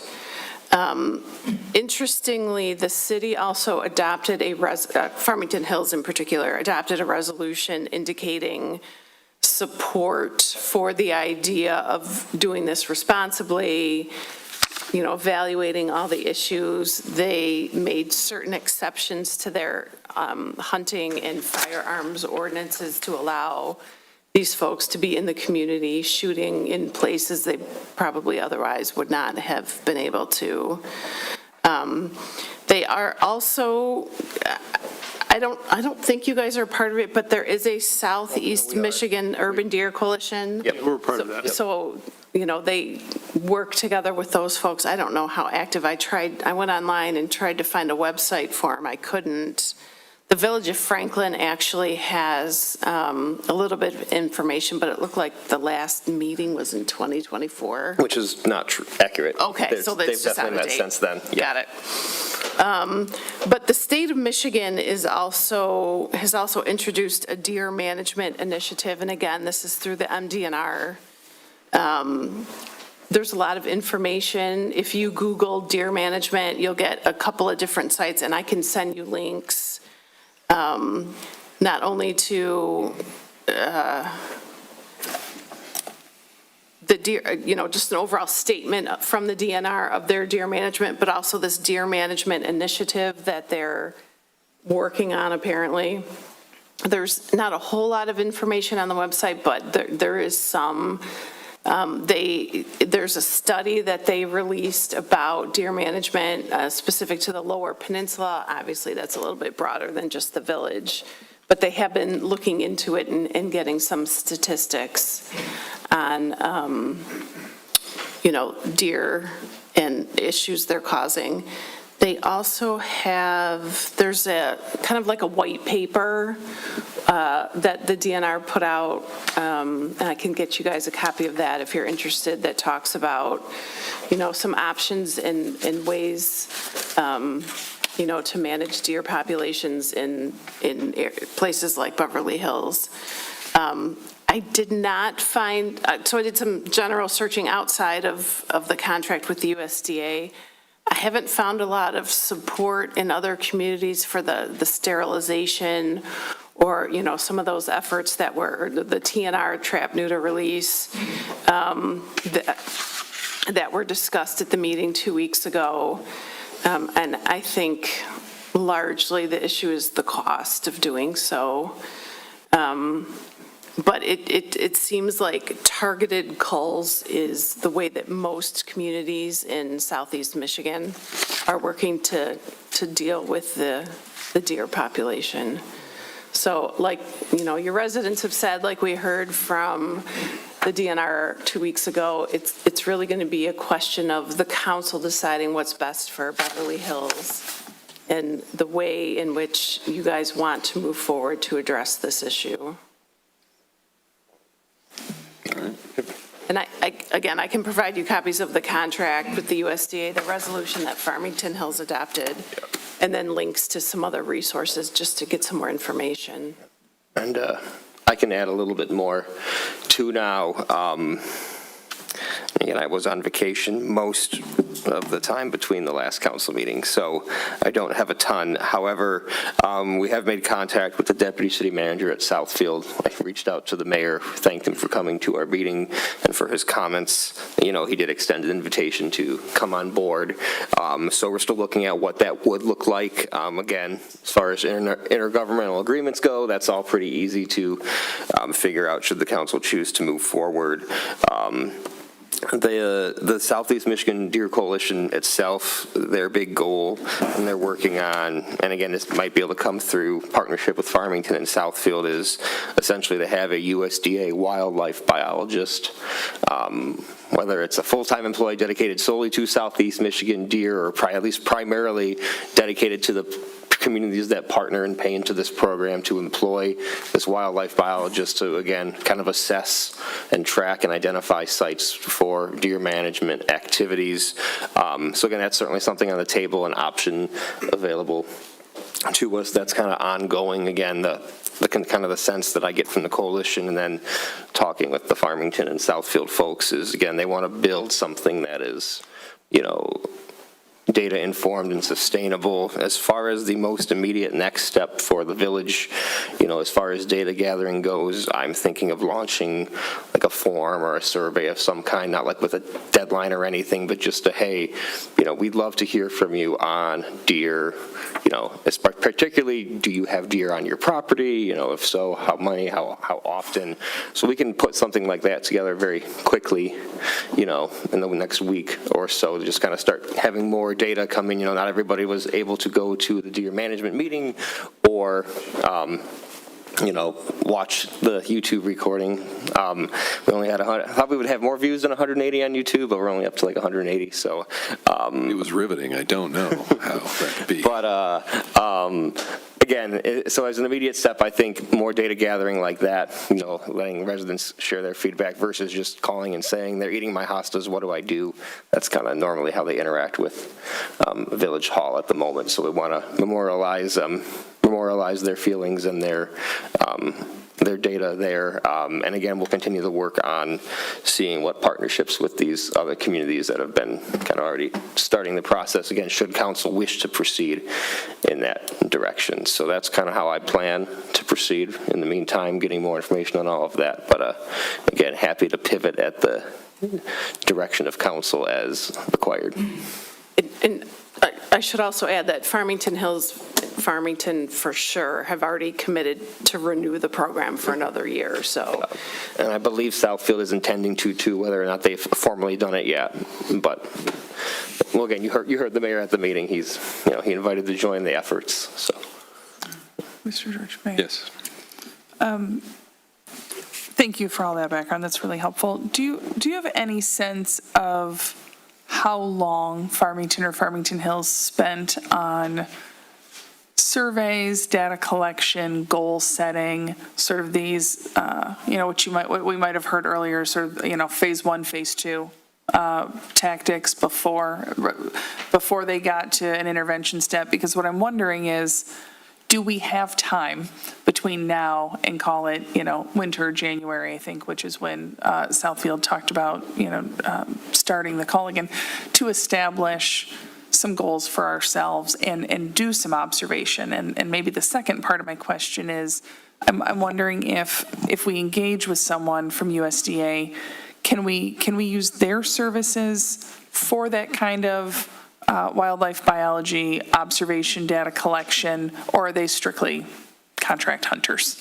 No, it's, at least as far as what the coalition envisioning for the wildlife biologists is, it's absolutely both of what you just said, but they can't do the culling until they do all the other, stuff as well. But we don't have, just real quick, Ms. Colvin, I'm sorry, but we don't have this person yet, right? No, not at the moment. Okay. But the USDA is talking with the other communities on what does this program look like this year. And the more communities that jump on, the smaller that bill gets for all of them. Okay. I was just going to say, there is a state director of what is known as the Animal and Plant Health Inspection Services of the USDA, located in Okemos, and that is the contact on the contract. Okay. I don't know what kind of staff he has, but. Yeah, we haven't made contact directly with him yet after the meeting, but we intend to do so in the immediate future. And then again, as far as what the other communities had done, again, I think Farmington was kind of doing this right when I came aboard about a year ago. They had already had their meeting with the DNR, just like we had 2 weeks ago, very similar presentation. And they had I think they put a survey out prior, and then I know leading up to the cull itself, after it had been approved, there was that resident, form like survey, and and it did include in that case the question of if a cull is to occur in our community, would you be willing to offer up your property as a location? And then again, they worked with the USDA to determine what of those properties what made the most sense for those activities. So I don't think it's something we can't accomplish before culling season, in winter. We can certainly have more than we have now, but that would kind of be the next steps to do all those things simultaneously. Yeah, I think Farmington Hills spent between 9 and 12 months, but, I mean, they were starting from zero. Like I said, a little bit of the work has been done, so if council decides to go in that direction, then we won't have to worry about fighting over language in a contract and that kind of stuff that sometimes drags out. Okay, thank you. Mr. Booth? Thank you. Well, first of all, my apologies for missing the meeting. I just wasn't up to par and didn't want to get anybody, sick either. So for a community like the Village of Beverly Hills, now I had a chance to look at the video and YouTube, along with all the notes, along with all the emails that we're getting from all the residents, which I think, for me, that falls under residential impact survey. So for me, and just to go on the record, I was an avid deer hunter, but I was a trophy hunter. I didn't care about the meat, didn't like venison. I just loved hunting. So, but for a community like the Village of Beverly Hills, I think the best deer management programs begin with collecting objective local data before considering. And I know a gentleman came up and said planning. But if you can't plan, then you don't know where your benchmark is and where you need to be.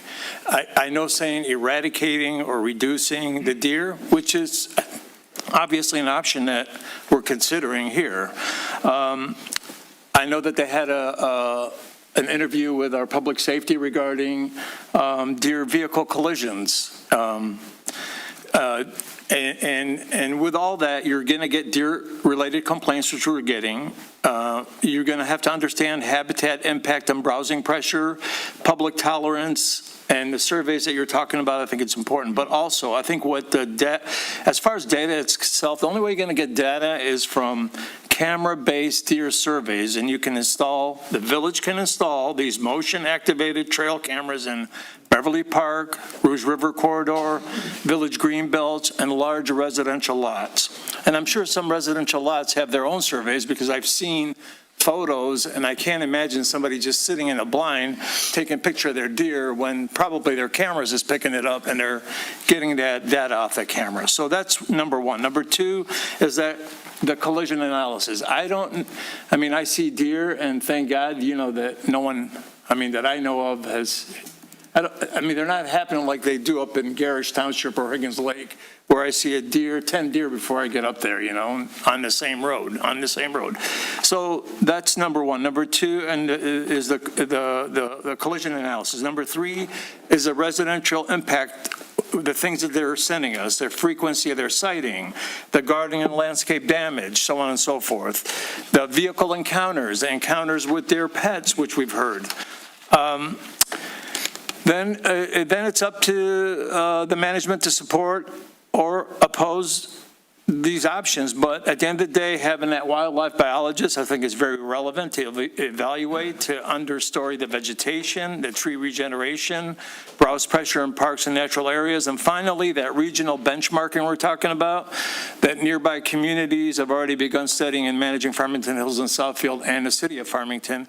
But there's also the deer, once they leave, and I've said this, they leave the city of Southfield or Farmington, they're going to come to Beverly Hills, and if we do it, then they're going to go to Franklin and to Bingham Farms. They already have it, but I think we got to include those two nearby communities in order to have a broad understanding of what the end game is going to be. And I saw the presentation from the DNR. Yes, it's kind of a canned presentation, and it's just really a template, but it's not the same for everybody. And that's why these camera surveys would actually have some data that you can start counting how many deer there is in certain parts of the village. So that's a way that I would think, for me, before it comes for a vote, to consider which option we're going to go. Thanks. All right. Other thoughts, questions? Yes.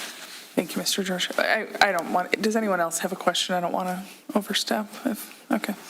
Ms. Cole, this might be asking too much from your assessment of what Farmington Hills did, but you're probably closer to it than any of us, so I'll take a chance. I'm struggling with one piece of this, right? And it's the balance between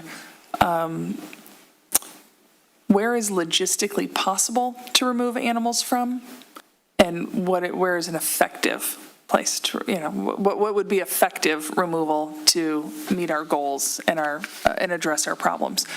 And it sounds like they took a thoughtful approach to that. But if you have any assessment of that, right? Because, we can all think about this. It's easier to find them in the park, but they're chasing people on Devonshire, right? Maybe those are the same deer. I don't know. But, I want to make sure if we're going this route, whatever resources and effort we expend to removing animals, we actually see benefit from. We can all think, well, if there's less of them, we will have less conflict. I don't think that's necessarily the case. So I'm just wondering if you have any insight on how they balanced that logistically feasible and actually effective removal. I don't specifically. I know they got far less deer than they were hoping. But I know they were not necessarily all in public parks. But I know that neither Farmington Hills nor Farmington received a single phone call about a gunshot or seeing somebody with a gun in some place that felt off. So the way it was handled was very, very professionally. I think most of the sharpshooters were law enforcement. So you have highly trained individuals who are used to high-stress situations, out there in the middle of the night or the very, very early morning doing this work. And it was no disturbance to either of those two cities. All right, thank you. And, that's the one thing I think about. Should we want to move forward, it only makes sense to me to be part of a regional strategy because, we might not be able to remove as many deer in smaller Beverly Hills, but if, again, our neighbors all around us are doing it too over time, that can have the greatest impact. Because, again, the deer will wander into any community that's got the best hostas. That's right. And I think that's part of the question that, in a conversation that Ms. Cascametti and I had, was if we just go to the areas that are available, being the parks, the nature preserve is theoretically where nature's supposed to be. So if we go in and take out all the nature, are we sure that the ones from the neighborhoods, are they going to migrate there where there are just trees rather than staying where we keep planting flowers? So that's the thing that would be great to figure out. And I think if there's a way to collect data from people on not only sightings but negative interactions, that would be good. Yeah. Because those are one of my biggest concerns. We've had some that, I hear people say deer don't attack. There's anecdotal evidence to support that there are a couple deer out there who may not have a knife, but they are asking for your wallet fairly aggressively. So, I've got a neighbor who walks with a golf club. She asked at the meeting whether she'd get in trouble for whacking a deer. That anecdotal evidence I would like to figure out how widely that exists.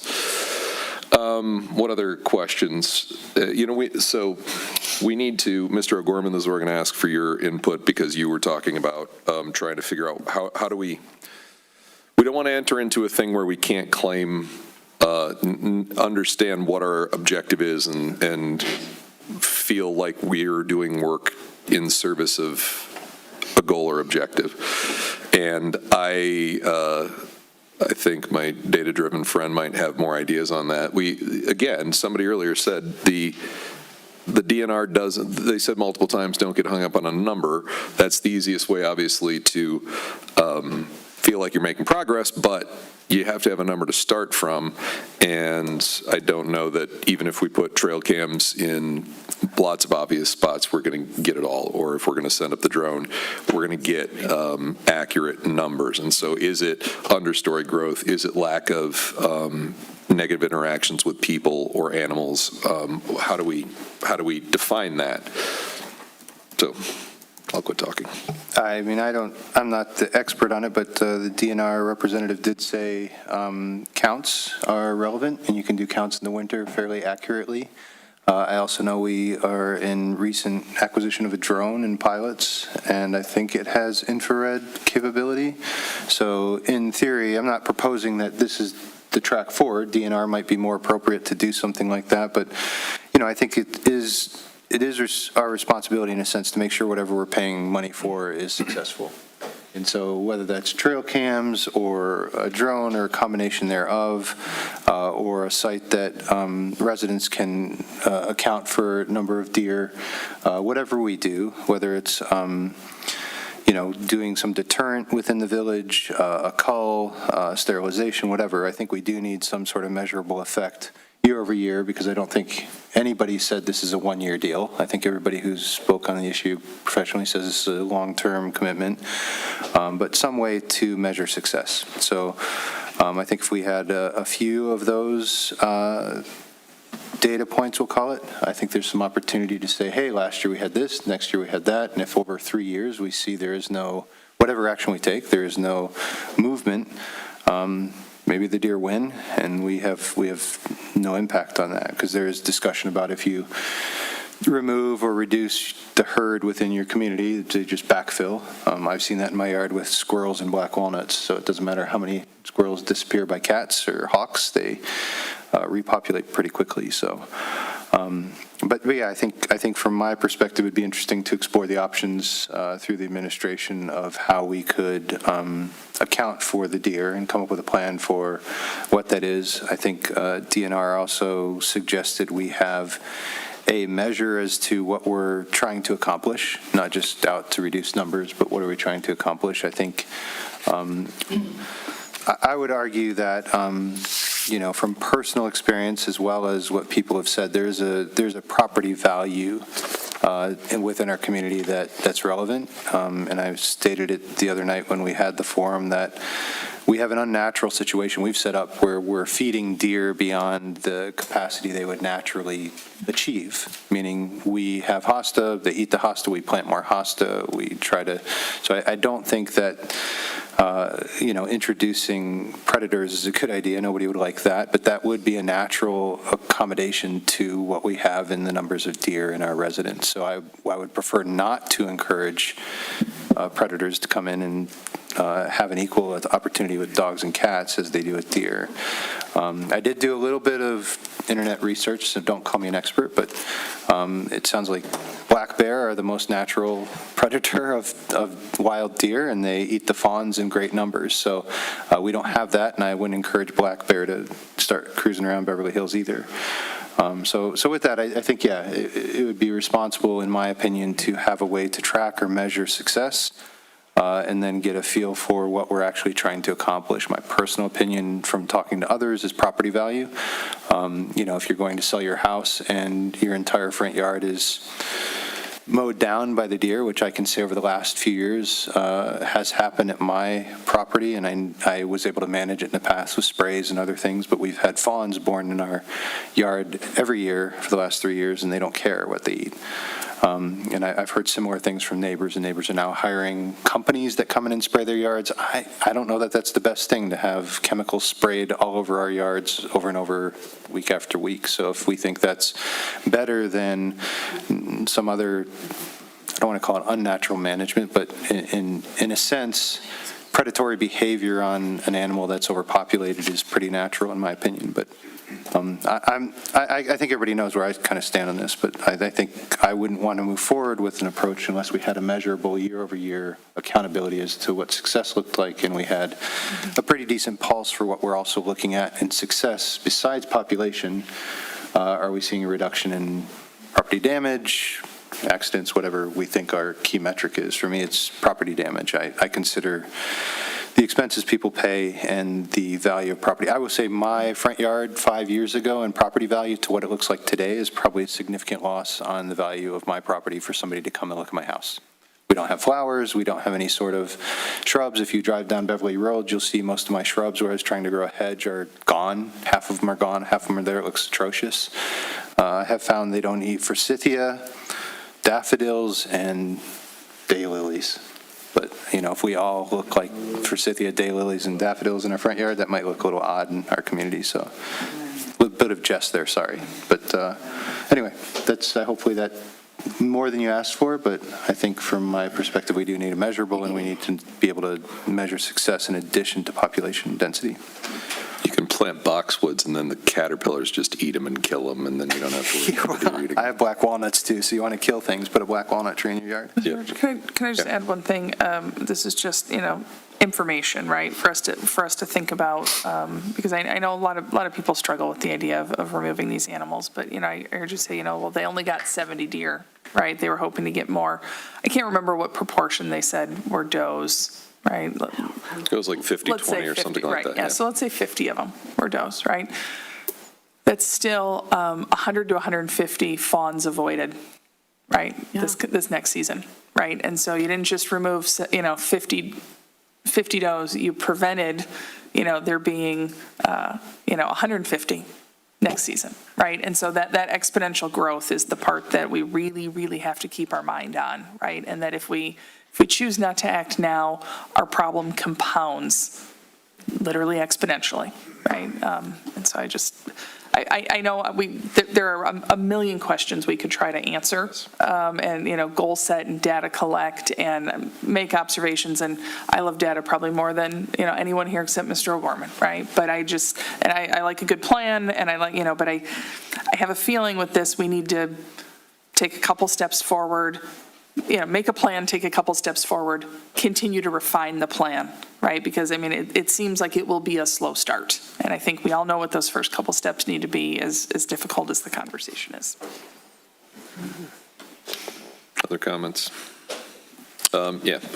Residents, if anyone wants to, online in chamber, step to the podium, the virtual podium. Please state your name and your street. Bill Eisman, Valley Ridge Drive. So just a couple of points. One of the things that comes to mind whenever anybody talks about establishing a current baseline in the data is that in the last 15 years, we have gone from trillium, the grand white trillium, being beyond common on our property in the natural area, not in our landscape plantings, not in the things that we install, but in the unattended area of our property. And literally thousands of them are missing.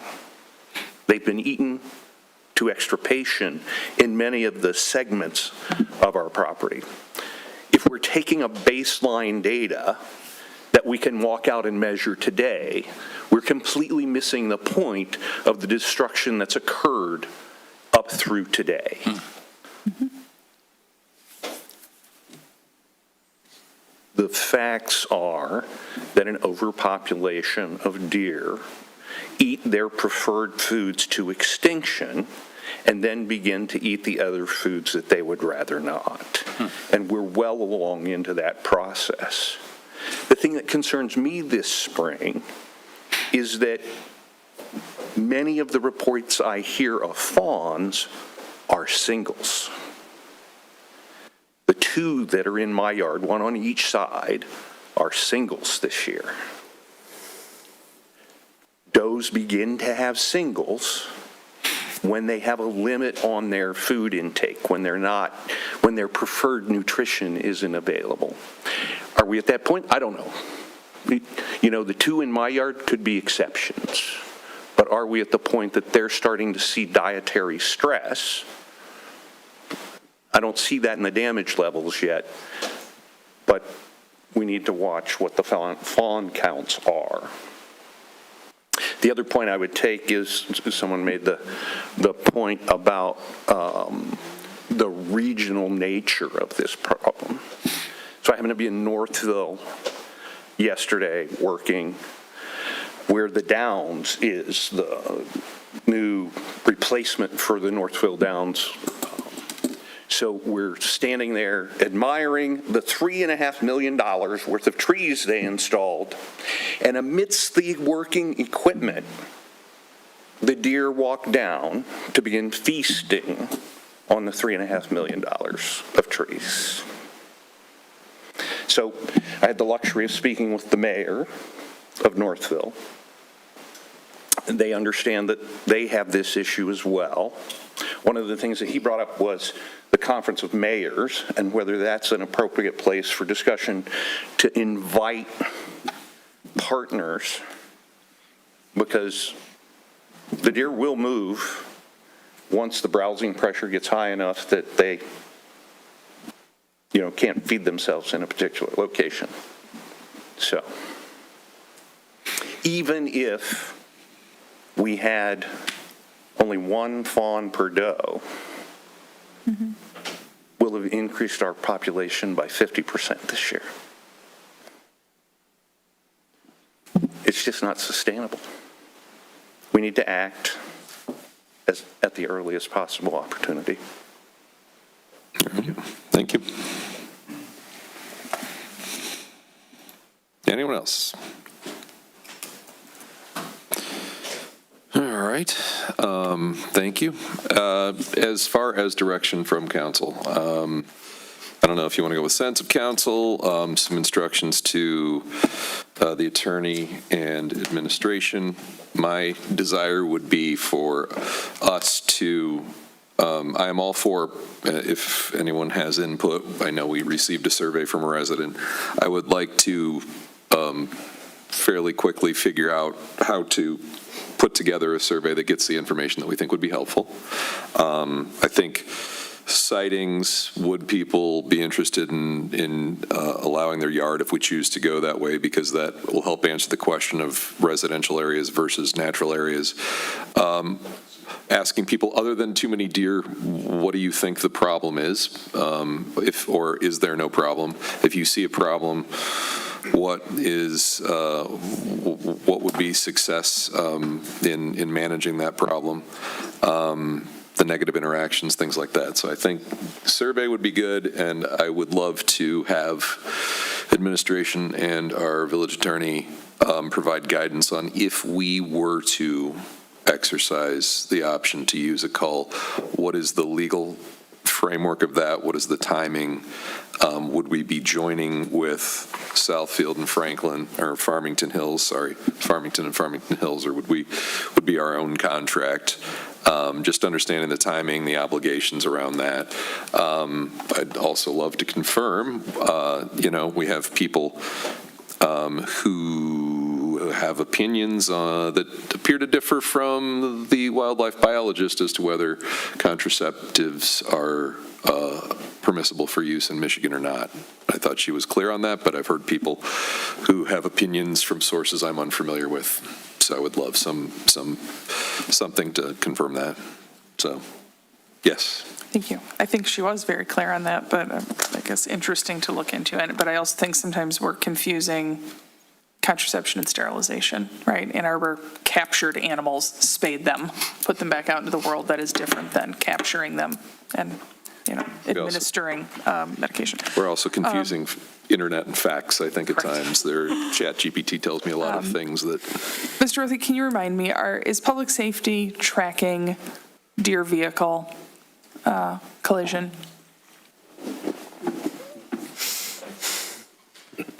Yes, we are. In 2025, we only tracked one deer vehicle collision that was categorized in our Clemens reporting system.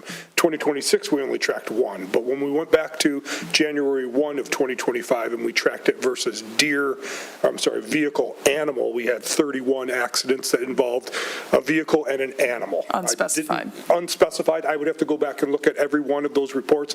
A lot of them were unreported incidences, probably, where a car struck a deer and then just continued on, and then somebody called us after the fact and said, hey, we just saw a car hit a deer, or there's a deer on the side of the road, and then we went there after the fact, so we didn't have a vehicle that we had to look for, obviously, but the car drove away because there wasn't enough damage. So I would assume that the car animal collisions involve more deer than any other animal. So I could scour the reports and see, I'm quite certain I'm going to be asked to get locations from these reports as well, so we're planning for that already. Okay, that I think would be helpful, and yeah, location, right? I mean, are they all at bridges, are they all at river crossings, that sort of thing? But maybe to that point, Mr. Rothi, if we can think about things to work into the survey, maybe near misses also, right? I mean, people say, my 18-year-old came home the other day and said, I was driving down Telegraph and this deer was stuck in the median and didn't know which way to go, and all of a sudden she jumped out in front of me, right? And so, if maybe that's one of the survey questions is, and I like your point of, it's not a closed thing, we're surveying people for 2 weeks, it's ongoing data collection. It's almost like, it's like the RAP hotline, right? Like, okay, you're not reporting poaching, but you're reporting a near miss with a deer. Okay, I almost hit a deer, walking in, driving into Berkshire, whatever it is. And then the other thing I think that we need to at least consider and have a conversation about and get a sense from the community about is our interest or tolerance at all in allowing for hunting on our larger lots, right? I think our previous attorney had an opinion on whether or not that was allowed under the ordinance. I think we've heard people that have differing opinions. The ordinance says something about projectile. I don't know the wording of it, but we've got folks on 3-5 acre lots. Do we have any appetite for archery hunting to be allowable on those kinds of lots within season and with permit and that sort of thing? So I think we should at least have a conversation about it. And if we have a sense of it, we need to make sure our ordinance is in line with what we think it says and what we want it to say. Thank you. Other comments? How do we instruct administration and our village attorney to, past all the words I used, to move us forward? I like all the words you use, Mr. George. Okay. But I think I have a good sense. Yeah, I've been writing myself notes. I would like a way to measure. So if you guys can come up with that too, and it can be multiple means. It can be subjective, objective terms, whatever. But and I think to one of our residents' comments, measuring destruction may not be the right way. It might be measuring recovery. Over time, do we see recovery? Do we see, like, for example, my yard, and I think one of the challenges of my yard is I live right between kind of Douglas Evans and the park. So we see a high traffic go through my neighbor's yard, my yard all the time. I don't know where they're going or where they're coming from, but we see travel constantly, as much as 15 deer in a herd kind of walking through my front yard. And what I would say is my subjective measure is, first 10 years I was here, I saw some damage in my yard, right? I had some plants chewed up or things like that. Now it's like locusts went through. Like I have entire, hundreds and hundreds of feet of used to be hosta edging, and yeah, they chew through it, and now it's like this time of year it's gone. I don't even bother. So it tries every year to grow out, and some of it hasn't grown back anymore just because the last couple of years it was chewed to the ground. So I think talking to other neighbors, they're seeing the same thing. It's absolute destruction as opposed to just like, oh, your favorite bush was eaten away. Or stunted in its growth because of that. So I think we can start, maybe doing an inventory of people who've had mass destruction in their yard, and do they continue to see that, or does it get better? I still continue to spray, but it doesn't do anything anymore. It did work for a while. So anyway, I think there's some opportunities from that perspective. How do we measure and make sure that we're doing year over year? Because if we are doing a call or some other means, I'd hate to continue to do that if it's not making a difference. That seems a bit... Are we asking for that to be built into the survey so that we're asking people? That was my hope in asking. What would they be willing to participate in? Could we get sample people who say they've had destruction? Will they volunteer to step up and give a repeated, input, things like that? So, and I'm not 100, listen, I've received lots of emails from people who feel very passionately about this on all sides of the issue.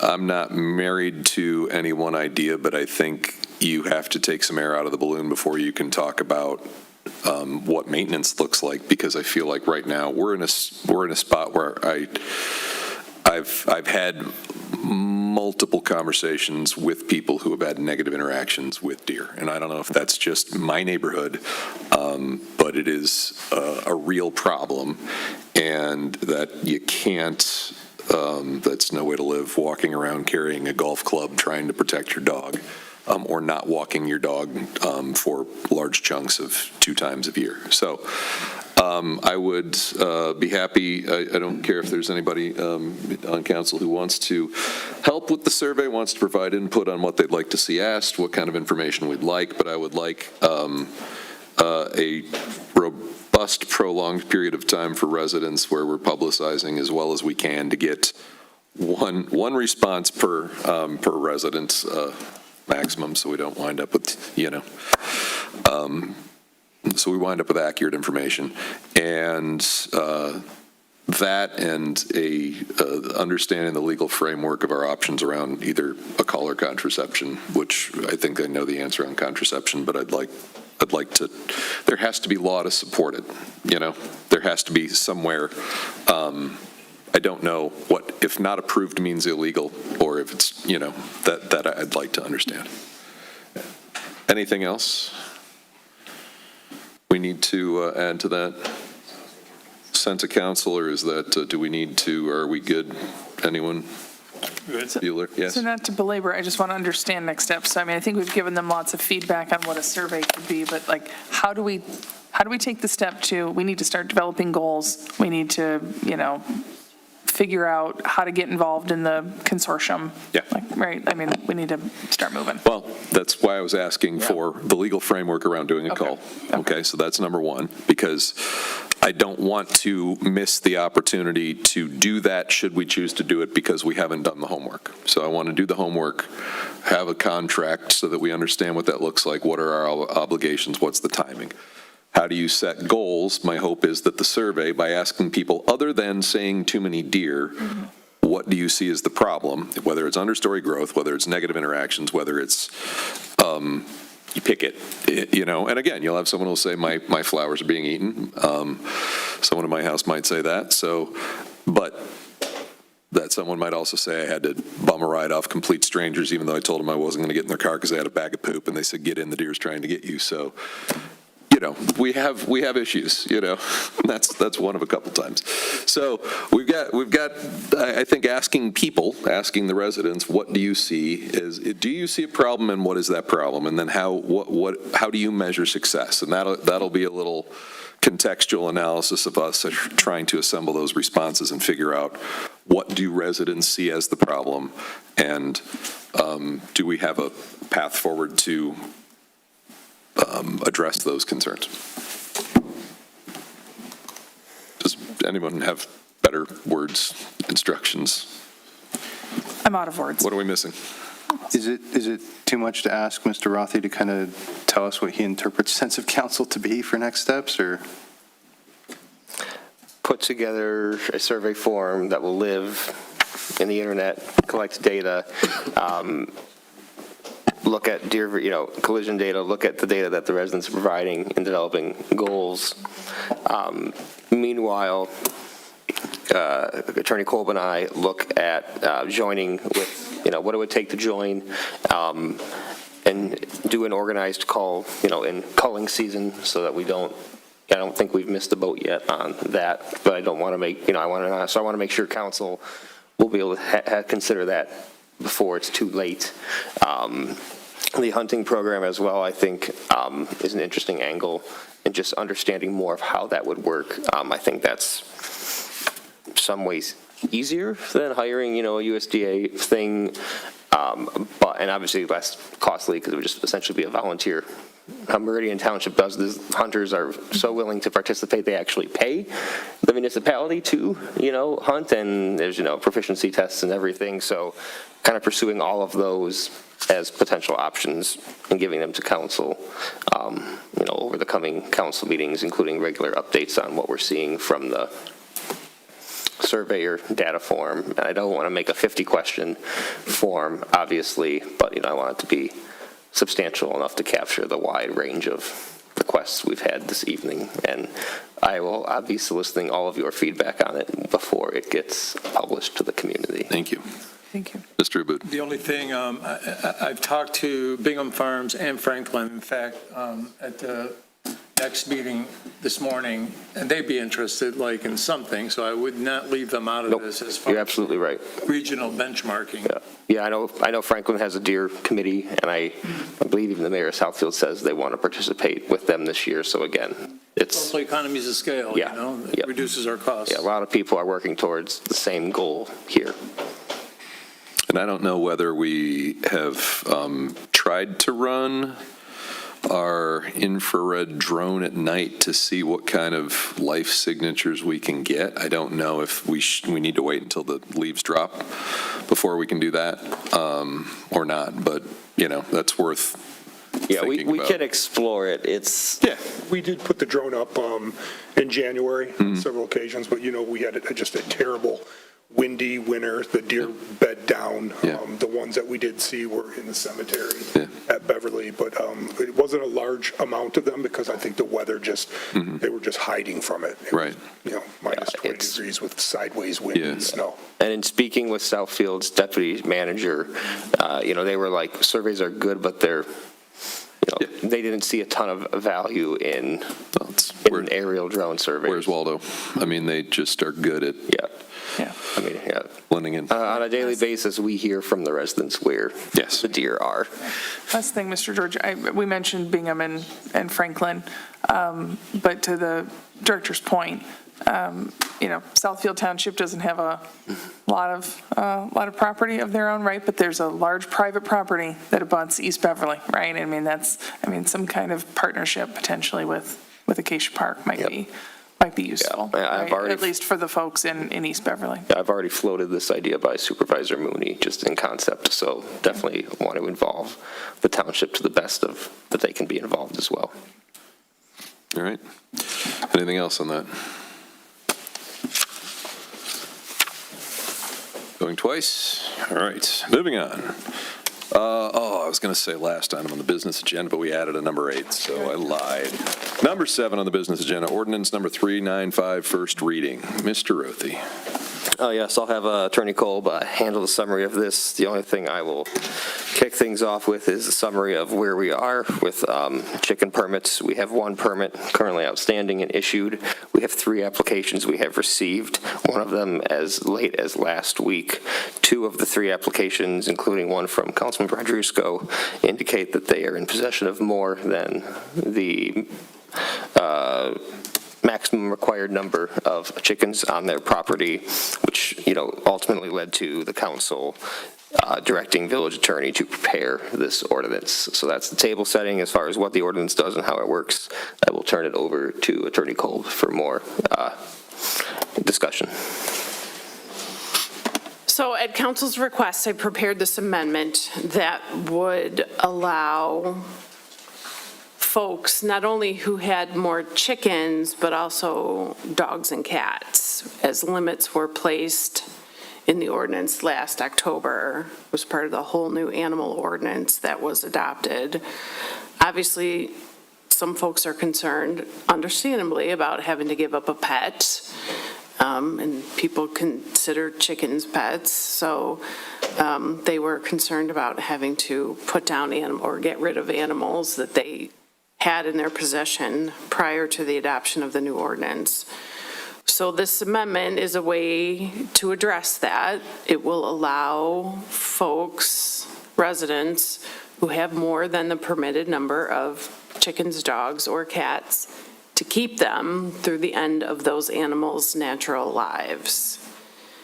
And after that, they need to reduce the number of animals in their home down to the ordinance maximums.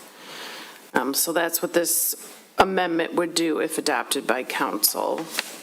There's a provision that addresses the nuisance situation, and you already have a nuisance ordinance, so we simply referred to that ordinance just in order to be consistent and not create a separate set of guidelines, because your nuisance ordinance does address loud animals, you know, loud noises, unsanitary conditions. So if having additional animals results in a nuisance condition,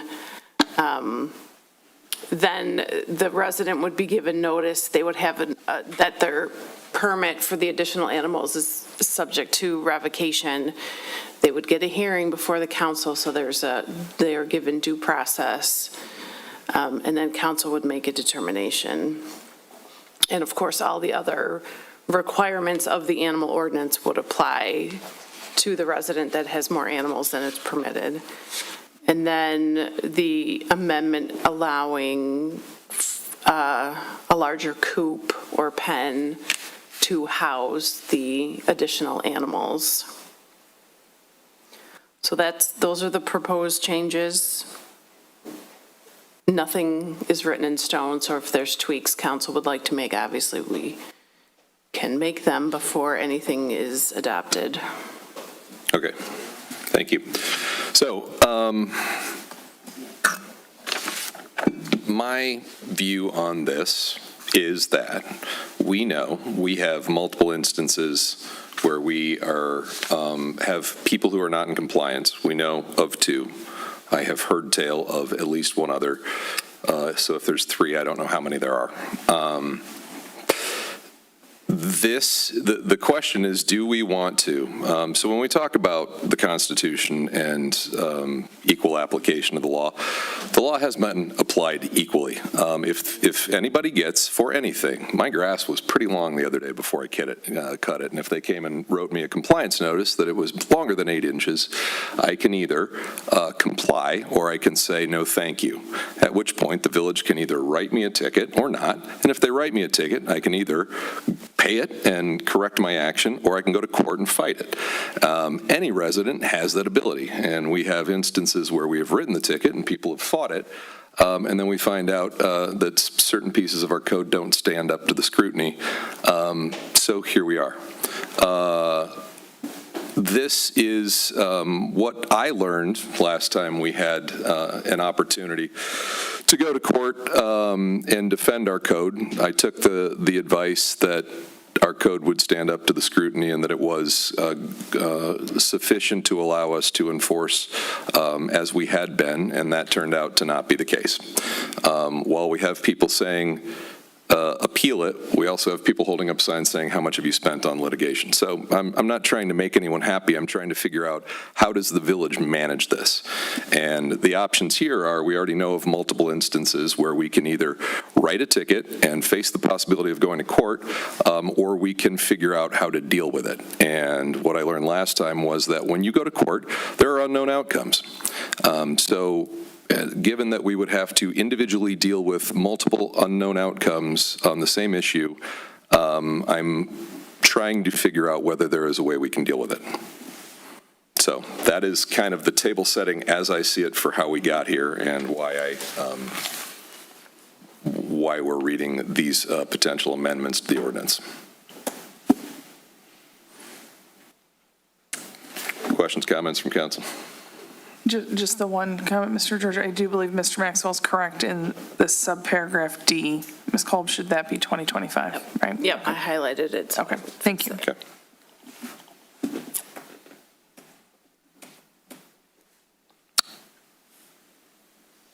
Does what you just did satisfy the need for a first reading? How I've handled it, first readings with my other clients is not necessarily the same way that the village handles it. I'm asking the question. But the agenda item is first reading. I just want to make sure the attorney says we've handled the need for a first reading. Yes. So, all right. Questions, comments? I don't know. Yes, community, if anyone. Oh, Mr. Abud. Yeah. So, memo proposed amendment to animal ordinance. First and foremost, I'm not in support of the proposed amendment to the recently adopted ordinance regarding chickens at this time. My concerns relate to both process and policy. Process, governance concerns. From a governance perspective, the situation raises questions regarding best practices and public perception. A sitting council member who initiated the original ordinance is also served on the subcommittee recommending amendments to that same ordinance. While this may not violate any formal rule, it raises concerns regarding independence of review, separation of functions, and the appearance of impartiality. Ordinance development and amendment processes should ensure broad-based input, balanced review, and a clear separation between origination and recommendation functions wherever feasible to maintain public trust. I'm tired of getting emails from people telling me, Mr. Aboud, you just sit around, you don't speak your mind. Well, I'm letting you guys know how I feel. At a minimum, the situation warrants full public disclosure of any potential conflict and recusal from any final vote on a proposed amendment. The policy concerns. On the policy side, I do not believe sufficient justification has been provided to reopen or amend an ordinance that was recently adopted, particularly absent documented implementation issues, enforcement challenges, or demonstrated community-wide impacts. Reopening recently adopted policy without clear evidence of need risks undermining stability and predictability in local governance is what I sit here and do as everybody else on this council.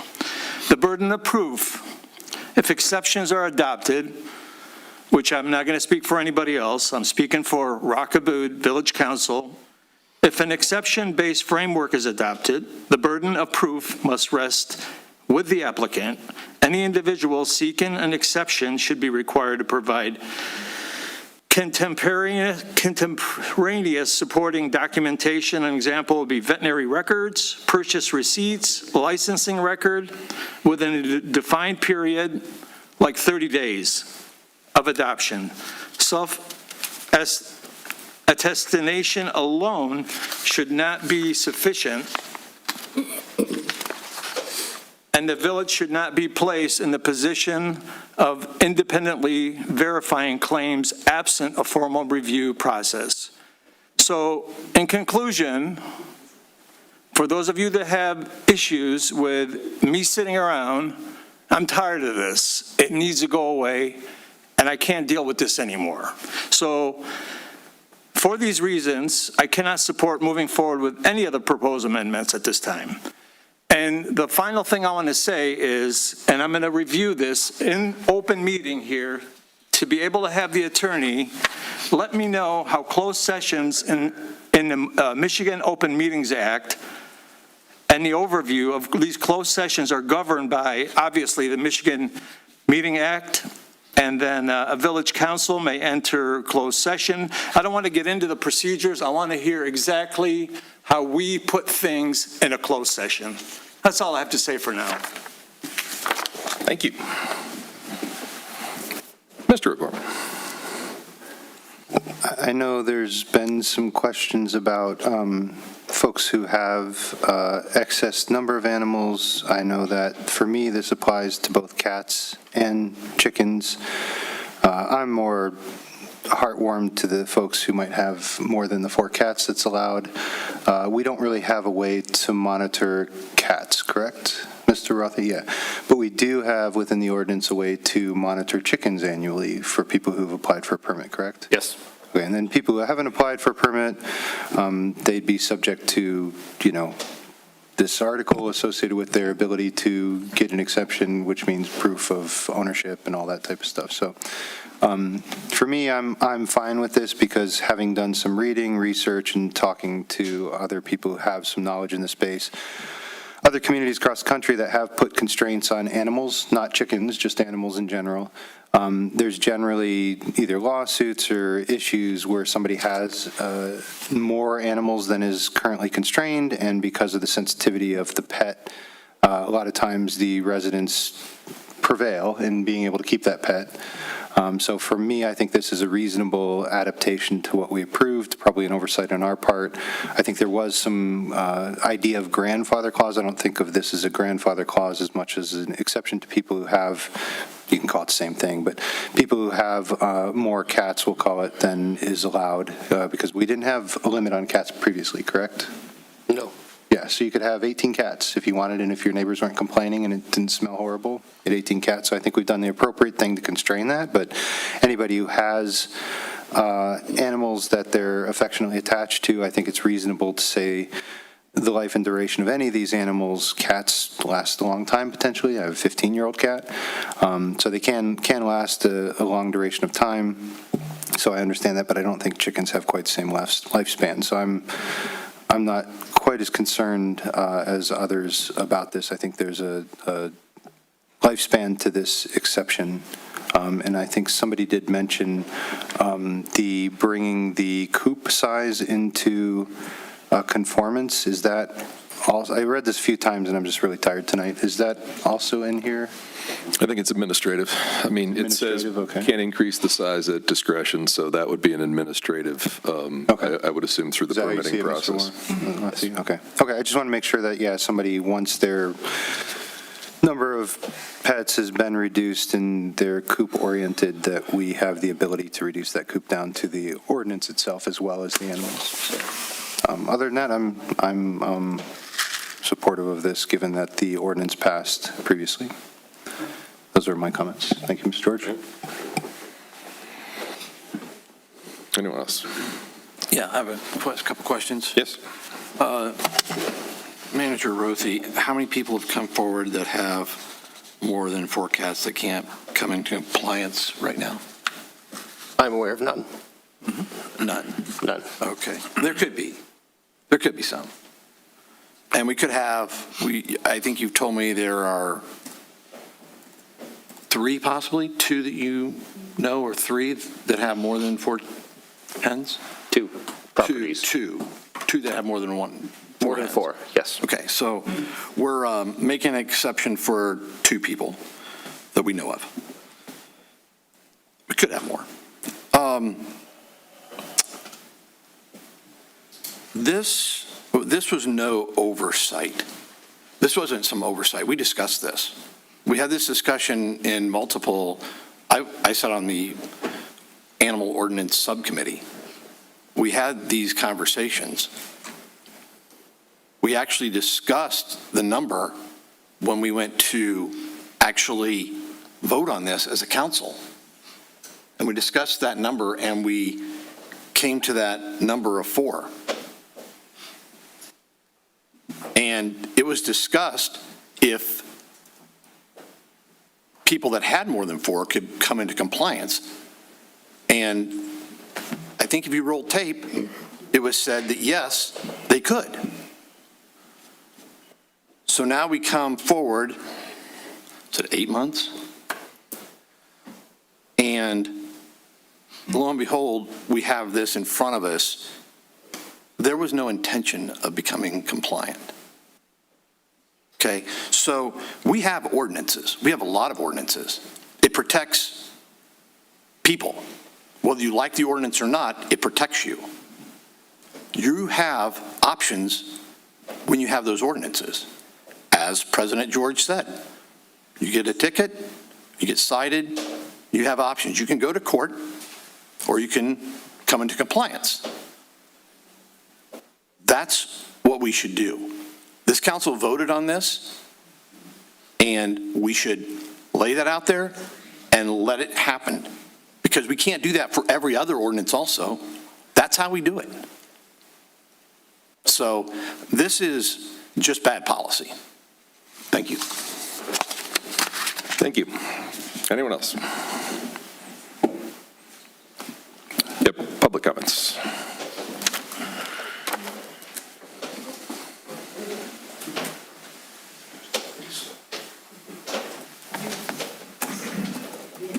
Carolyn Packard, Norchester.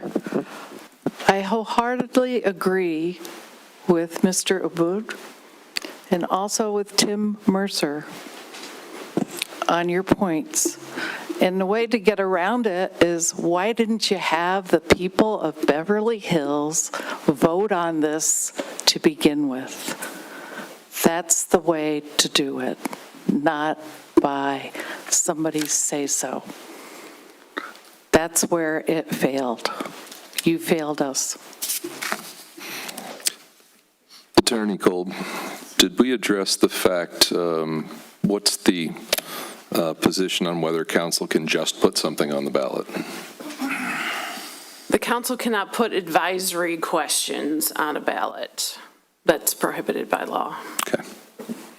Just making sure. There's a mechanism. If people want it on the ballot, council is here to make decisions. We're not here to punt on difficult conversations. That's the challenge.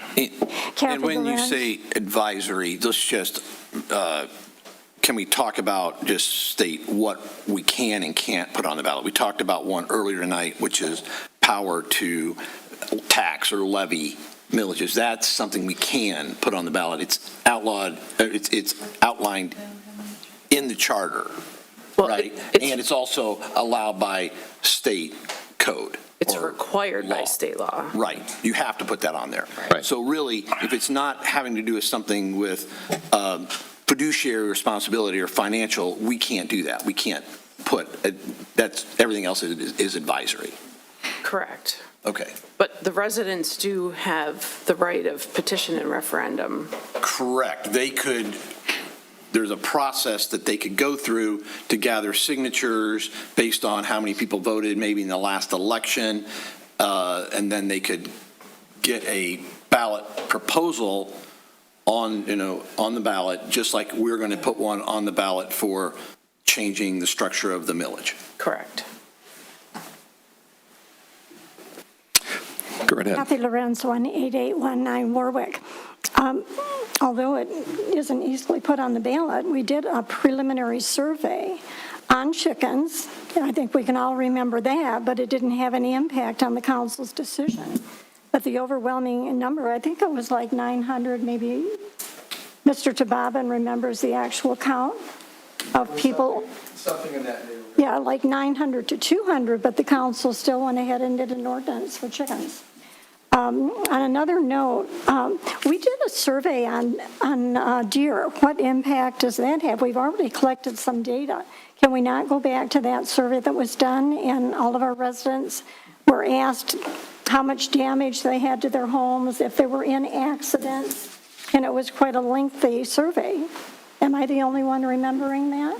Could have came from somewhere else. I think there was a SEMCOG survey of Southeast Michigan on deer. And I know our community had one of the highest, hang on, let me pause your time.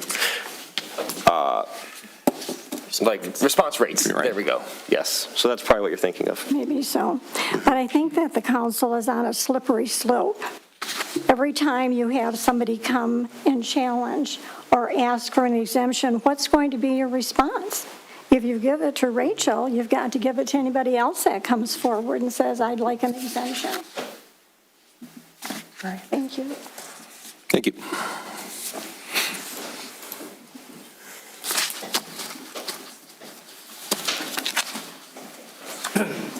David Tabab in Orchard Way Court.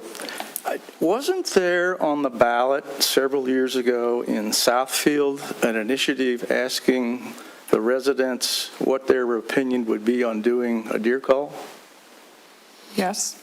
Mm-hmm. Well, how would that be different? Why wouldn't it, in the case of chickens on the ballot, why couldn't we, it seems to me just a matter of how you phrase the question. Oh, I mean, I don't know anything about what Southfield did, so I can't comment. Right. Well, the other interesting point is, I know we just spent quite a bit of time talking about putting together a survey on deer, to which we're going to put a lot of emphasis on in determining what our decisions is going to be. But when we had a survey on chickens, we threw it out because we said it didn't have any meaning. So, we tend to vacillate back and forth in how we justify things that we do. And that's probably not a good thing. I appreciate the comments from Mr. Abood, Mr. Mercer. But the long and short of it is, if you pass an ordinance, and then when somebody objects to some of the provisions of that ordinance, and then you say, well, we're afraid we're going to get sued, so we're going to pass an amendment to that ordinance to satisfy those people, in essence, you have no ordinances. You really don't, because anybody could come forward and say, that's Beverly Hills. Anything goes in Beverly Hills, you can get anything you want. Thank you. Thank you. Anyone else?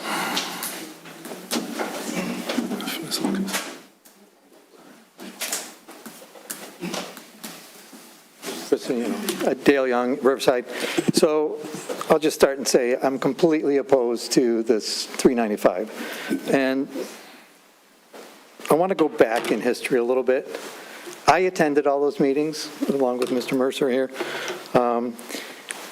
In the draft that came out of the committee on August 17th, there was very specific language that said no grandfathering, zero grandfathering. Between August 17th and September 12th, that language was removed. I've asked multiple times, why was that language removed? No one will answer the question. No one will answer who removed it or why. So that's one point. This all could have been avoided if that language would have stayed in there, because we could point to that and say, no, everybody knew that there was no grandfathering, but there was ambiguity introduced. As it is, 395 is completely unenforceable, and I'll echo some of the comments from Mr. Abood and Mr. Mercer. And it is unenforceable because Rachel made it unenforceable. There were multiple times in those meetings where we talked about permitting the coop and licensing the birds, putting identifiers on the birds so that we would know what they were, identify them. And she insisted over and over again, no, we don't license birds, we permit coops. So now we're in a situation, we have no idea what she has. We have no idea what the other person has either. So there's no microchipping, there's no DNA, there's no fingerprinting or whatever claw printing. There's no receipts. So what I predict is 20 years from now, the Hydruscos will get a brand new neighbor, and that new neighbor will say, I don't like living next to 14 chickens, because she'll still have 14 chickens in 20 years.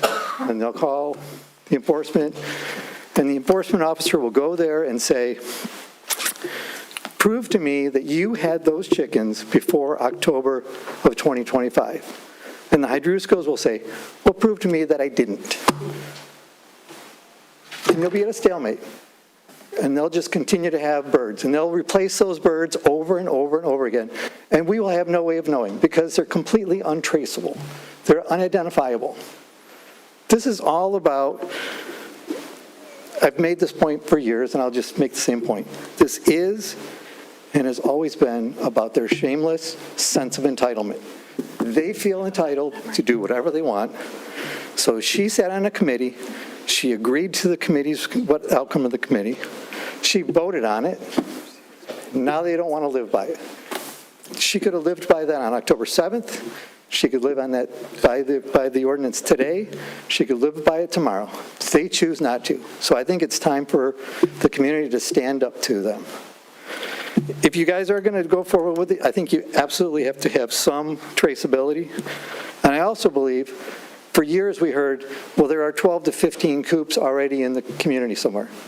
Well, where are those people? If they haven't come forward 8 months later, then they should not be allowed to fall under this exception.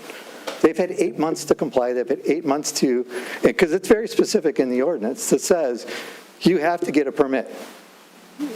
They should not be allowed under this exception, period, if they haven't come forward already. So, thank you. Thank you. Yes, sir. Greg Kessler, 18345 Beverly Road.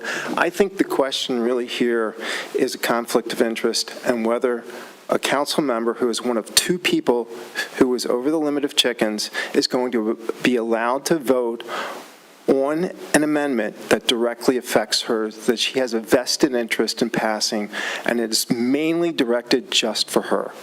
If you do this, all these other people that have had to come in compliance with other statutes will have the right to come back here and ask why they don't have the same opportunities as she has had. She's a sitting council member. She should not be allowed to vote on this. Thank you. I will rely on our village attorney to help us make that, give us guidance on that question.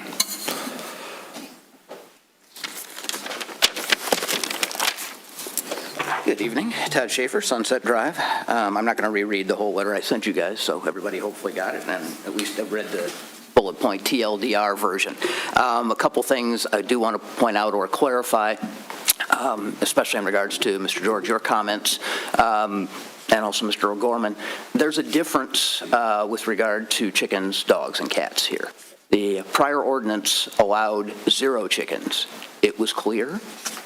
And Attorney Ryan, our village attorney at the time, made it clear to Councilwoman Hydrusko that that was the case. So there is no question that this was known and that this is specifically being tailored for 1, perhaps 2 residents, but 1 council member. Additionally, 2 dogs were allowed. So anybody now that has more than 3 was already violating the law. Anybody that had 1 chicken was violating the law. There is nothing to legacy, because we're not supposed to use the G word. It's incorrect, as I was recently re-educated on. But there is nothing to do there. Cats are problematic in that the code was poorly drafted before in the way it addressed cats, and it was basically what you can have in a healthy and safe manner. So one home might be able to have 1 home might have been able to have 17 if it was large enough, and so yes, I do have some sympathy there, but since we don't track them, I'm not sure we really need an entire ordinance just for the cats. To address a couple of the points, the bullet points that I did raise, well, I've got just a couple of minutes left. The ordinance was adopted intentionally and with full deliberation. Allowing current violators to continue indefinitely defeats the purpose of enacting new rules. An ordinance with built-in exceptions for noncompliance is not an ordinance, it is a suggestion. As I mentioned, residents who faithfully complied, and as was previously mentioned by the prior speaker, those who previously complied with these ordinances because they were prohibited are now placed at an arbitrary disadvantage compared to those who simply disregarded the rules. Fair governance calls for even-handed enforcement.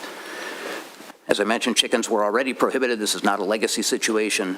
We've already heard many people talk about the direct conflict of interest. And as I went into further detail, the burden of proof has to rest on the claimant here. And I actually like the suggestion better that those who haven't come forward yet should not be able to benefit from this ordinance. At a minimum, this ordinance needs to be revised, if it is to move forward, to indicate that folks have a very short period of time to basically register their animals that are in violation. And this has to be with documented proof. It's not for the village to be the one going out to try and figure out if this was the case. Finally, it is absolutely bad policy to be making ordinances for the benefit of a handful of people or fewer in contravention of a recently passed ordinance. This is, I find it analogous that if I get caught speeding 35, on Evergreen, that I can't just say I'm going to sue, and that we should now have an ordinance to, revise that. You have to be able to defend your ordinances, and yes, unfortunately, litigation can be a crapshoot. The judge in this case made an absolutely abhorrent decision. An appeal would have easily gotten, at a very minimum, a stay, and you could have all avoided the whole process of having to put us in a moratorium for 6 months. Instead, we would have gotten a stay, and we would have had our ordinance, and we could have gone through this same process. Unfortunately, all of the time and effort that were involved in the subcommittee and the subcommittee hearings, it seems like if you move forward with this, it was all a complete and utter waste of time. And I not only resent that for myself, but for everybody else involved. this is, I mean, it's basically made a mockery of this process. And as somebody who served on the ZBA for over 15 years, it makes me wonder why we even moved it out of there. This is exactly the kind of thing. Need to wrap it up, sir. This is exactly the kind of thing, had we left this in the real estate. You're past your time. Thank you for your comments. You're very welcome. Anyone else?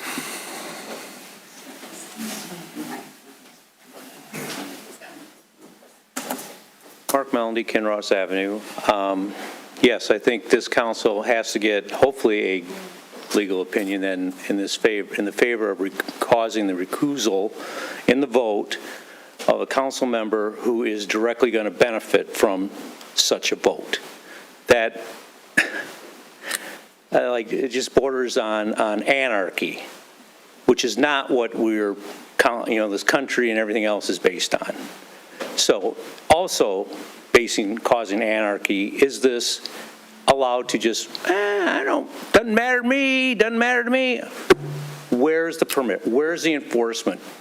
It's 4 hens were allowed, and if there's anything to be in this amendment, there should be a required banding. Or better yet, let's chip them. Then you can't get rid of a chip that easily. So on the issue of deer, we are, unfortunately, whether people like it or not, humans are the natural predators now of the deer. Because obviously we don't have black bears, we don't have any pumas, we don't have anything along the line of bobcats that are going to be allowed due to other safety issues. So something has to be done, and I think that this is going to have to get resolved sooner than later because of as it's been stated, the population increase is just going to get out of hand. And then the last point is, in the democracy that we have, the people will be allowed to vote on all these issues, because if they want to stand up, they want to have the majority rule on these issues, they will vote in the election to have people of like mind sit on this council. Thank you. Thank you.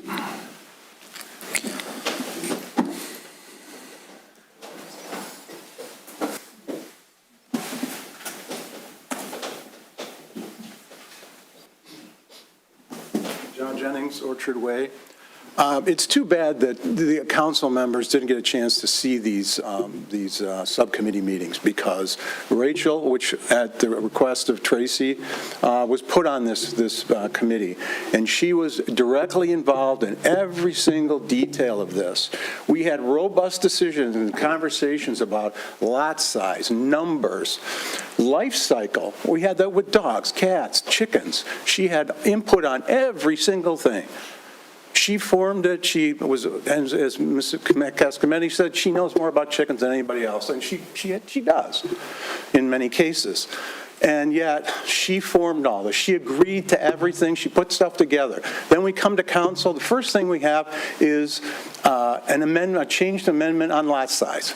Boom, right off the bat. Now we have this after 8 months, and it's really frightening that we're going to allow the Druscos to hold us up with this threat of lawsuits. I know many of you guys go on the Facebook page.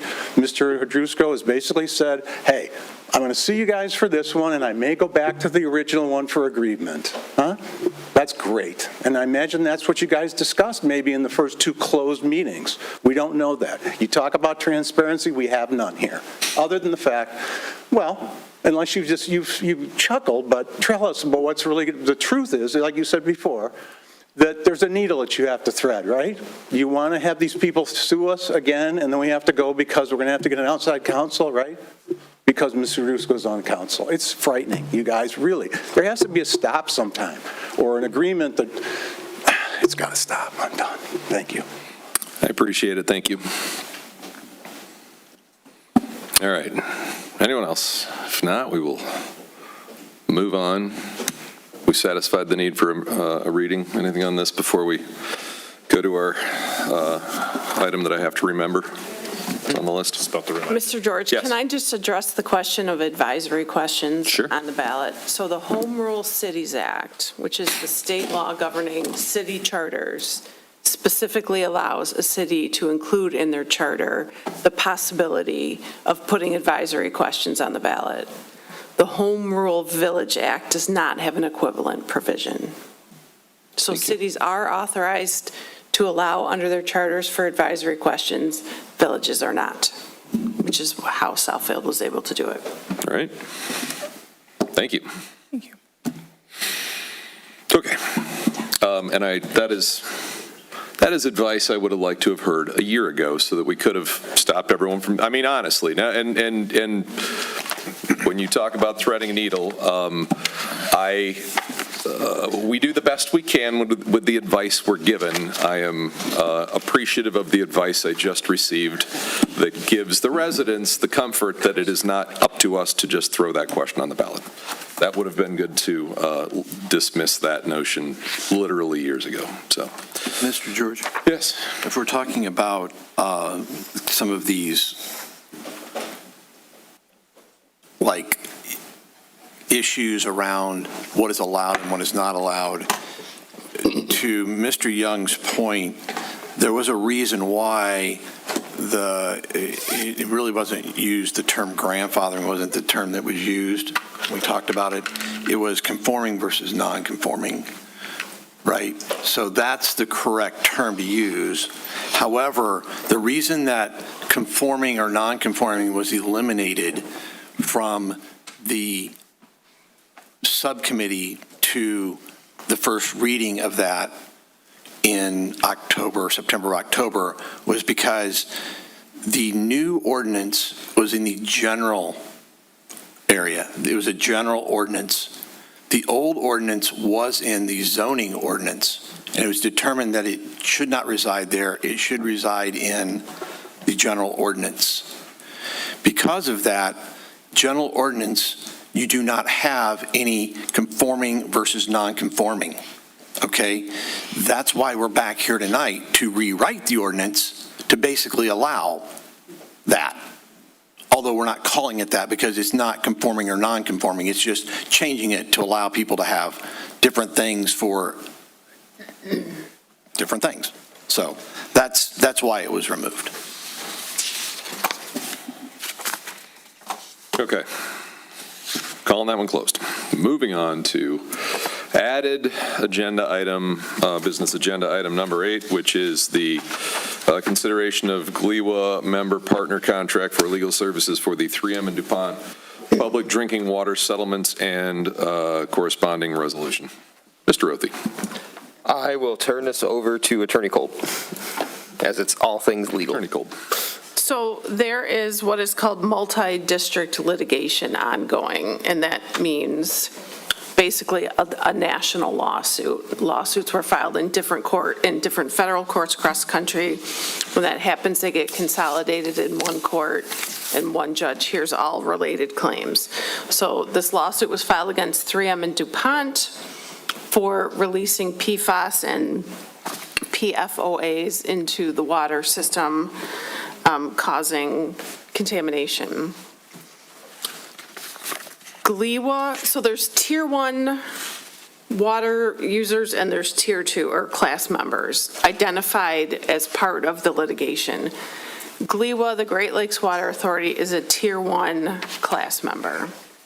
GLEWA had an opportunity to opt in to the litigation and participate in the settlement, and they failed to timely do so. Therefore, GLEWA is out as a party to the litigation. There is a Tier 2 of plaintiffs, which Beverly Hills qualifies as. So, under the guidance of this law firm in Louisiana that is representing GLEWA and GLEWA's customers, they have advised that there is the possibility that the village can get a recovery for water contamination. Like with all class action lawsuits, there's a deadline. The village needs to opt in by July 1st. If they don't opt in by July 1st, they get no part of any potential settlement. The village would not get the opportunity to prove that they had had contaminated water, would not be eligible for compensation under the case.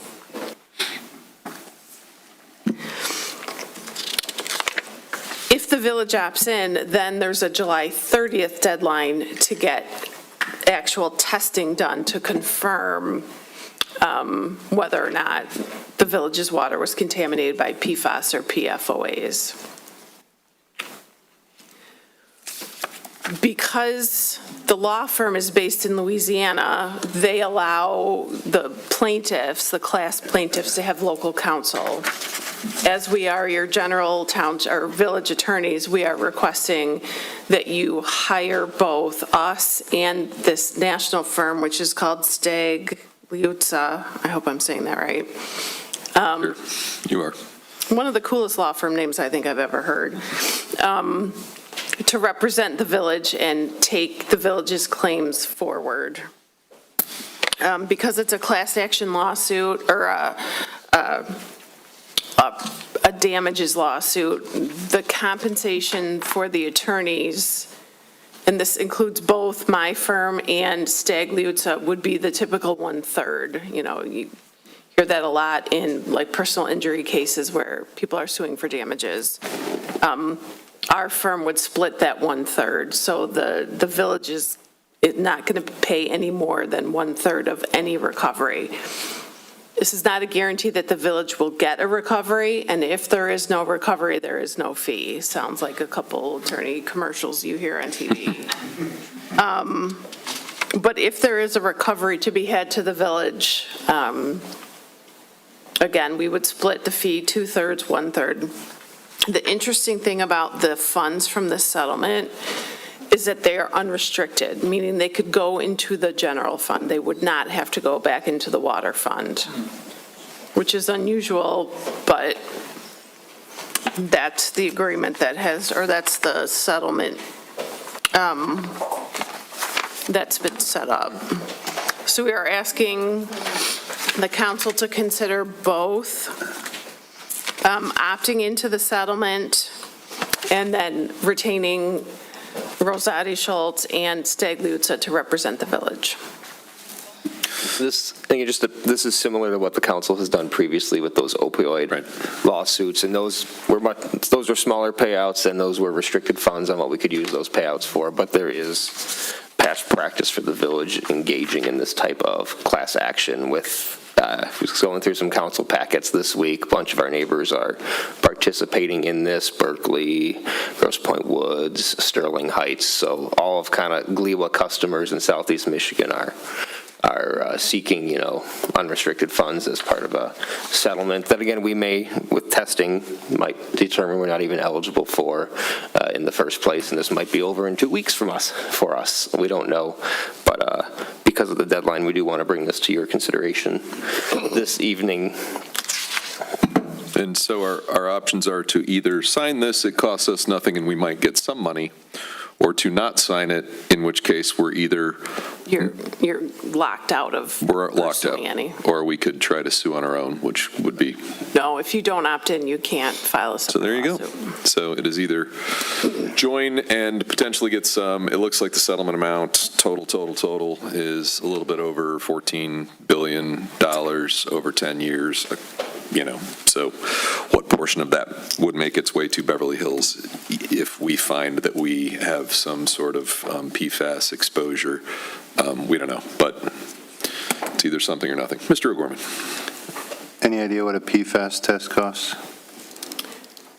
I don't know. I mean, it's in the water. I think someone on council might. Well, I do. But before I get to that, I want to clarify one thing. It says that the village must establish PFAS levels in untreated source water. Can we use existing data to do so? Because that's already been determined. That is a big part of it, and Mr. Johnson left, but he's provided Ms. Rella with we have all the data. A lot of information. We have all the data. So that's part of it, but they want to do a current, or they're requiring a current test, and GLEWA has agreed to allow a firm to go in and test on behalf of all the municipalities that opt in. Okay. I mean, an individual PFAS test is in the hundreds of dollars, maybe up to low thousands of dollars. But we're talking about sampling the Detroit River. We're not talking about sampling in our water system. Right. Right. So, I mean, it would be, you're sampling source water. So right? we're out, worst case, 1,000 plus little bit dollars But that's what I don't know that every individual tier 2 would be required to do that needs to assessment. collect that, right? Somebody needs to collect that I data. would assume that would come out of the cost of litigation for all the clients that sign up with the firm. That'd be absorbed by them. If there's no win in the lawsuit, then they would just absorb those costs as a loss and move on. Correct. Okay. Right. But for what it's worth, I mean, PFAS has been detected in the source water. So the Which data is not the exists. drinking water. Don't worry. wanted I was to going to say say it. that. PFAS has not been detected in your drinking water and concentrations above criteria. All that is available. But, Just one question. If GLEWA would have been in a timely manner to do a tier 1, what difference would that have made from our perspective? You may not have had the opportunity to opt into the settlement. It would have gone to GLEWA as the first So perhaps this was level of intentional from service. GLEWA. Maybe. It was either they'd collect it and have to decide whether to keep it or split it out on their own, or they intentionally missed the deadline to give the member municipalities an opportunity to file. You don't think they would have reduced our rates with the money they got? Yes, they would have reduced our rates. And then, So good. I like where your head's at. yeah. Wishful thinking. Yep. All right. But this other firm is GLEWA's firm, is what I'm. They're the national firm. They're the national They're the firm. ones on the radio saying, do you have PFAS in your water? GLEWA has been working with them, I think, to help identify all the customers, but they're, Yeah, they're the ones who probably got the class certified. Got it. All right. Anything else? I can make a motion unless anyone Please has do. any other discussion points. Now therefore be it resolved by the village council that the manager and village clerk of the village are hereby authorized to execute the legal services agreement with the firm based upon the terms and conditions set forth herein and in a manner subsequently similar to the agreement attached hereto as Exhibit A. Support. Support for Mr. O'Gorman. Ms. Brown, would you please call the roll? Mr. Drummond? Yes. Mr. George? Yes. Ms. Kescometti? yes. Mr. Mercer? Yes. Mr. O'Gorman? Yes. Mr. Abud? Yes. Motion passed. All right, thank you. All right, concludes the business agenda. Public comments. We're going to go through public comments, managers report, council comments. Then we have to stay for a closed session regarding union negotiations, but the room will clear out. So public comments we'll do now. So if anyone has a public comment on anything, online or in chamber? Anything. Yep. Dazzle us. Let's branch out. Let's talk about the, I don't know, trees, something. Susan Ruby, Lincolnshire. We've lived there for 40 years, and I do not believe the 13-mile road, correct me if I'm wrong, between Losser and Groves has been ever repaired. And I asked last summer, I came to the office here and I said, any plans for 13-mile road? Yeah, we're going to get a grant. Okay, what is the plan? Well, in 2029, they're going to do something to 13-mile road. Is that true? It is, I forget which, we get lost in between fiscal years and actual years. So I don't know if the construction will be done in 2028 or 2029. And that is true, largely because there's some federal money to support it, because that project from, I think, from Groves to the west side of the village, 13-mile, which requires some additional drainage and a decent amount of work, is going to be very costly. I think when we did 14-mile, it was $1.1 million, million, 2, somewhere in that. Why was 14 Mile done twice? There was a whole issue with it not being smooth enough when they first did it, so most of that was covered by the contractor who didn't do it to spec. Warranty. Yeah. So it is, trust me, that's part of the equipment we approved earlier was some hot patch equipment so that they can patch some of the bad parts. Not possible. Okay. Well, It is so bad. Every day I will go on that road. I hear you. And we are trying to do it in the most cost-effective manner possible, and that is unfortunately waiting a couple more years until there's federal funds available. As I said to the woman that told me that, I could be dead by then. I hope not. I hope not. It's ridiculous. Yeah. Thank you. Thank you. All right. Anything else? You should run for council, chief, it'd be fine. It's a mic drop walkout. I like it. You know, I mean, it's so. All right, thanks. We'll close public comments. We'll go on to manager's report. Mr. Rowe. All right, I'm going fast because I'm tired and jet lagged I get it. still. But Beverly Park, the old playground's gone. Rest in pieces. All of the new equipment is on site as of today. That project's continuing on. Got all the instruction manuals and how to put it together and everything. I haven't looked at them, but I'm terrible at IKEA furniture. Did you get like one Allen wrench with the whole thing? Something like that.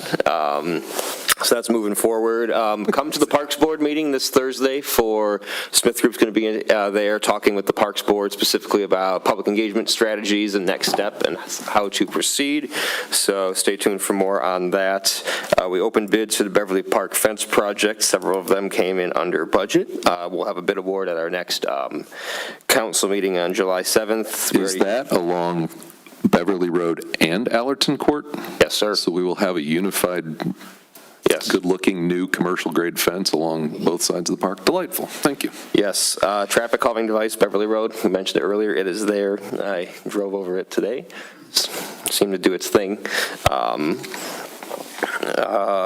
The DNR staff came by when I was away, met with Director Johnston and Adam about the grant application we have out for the woods at Beverly Park, and I'm happy to say that they were really encouraged by that project as a fundable project. Could you explain what that is real quick, just briefly? It's kind of like rebuilding the woods boardwalks and part of the Beverly Park 2050 plan. There may be some other things we need to do as far as getting more refined concepts to support that grant application. I'll figure that out in the coming days, but that meeting went very well. I mentioned earlier the open house for the Beverly Southfield Road intersection study, Tuesday, July 14th, 6:30 to 8 p.m. Again, there's no presentation or agenda. It's more of come in and have, guided conversations and opportunities to get specific feedback.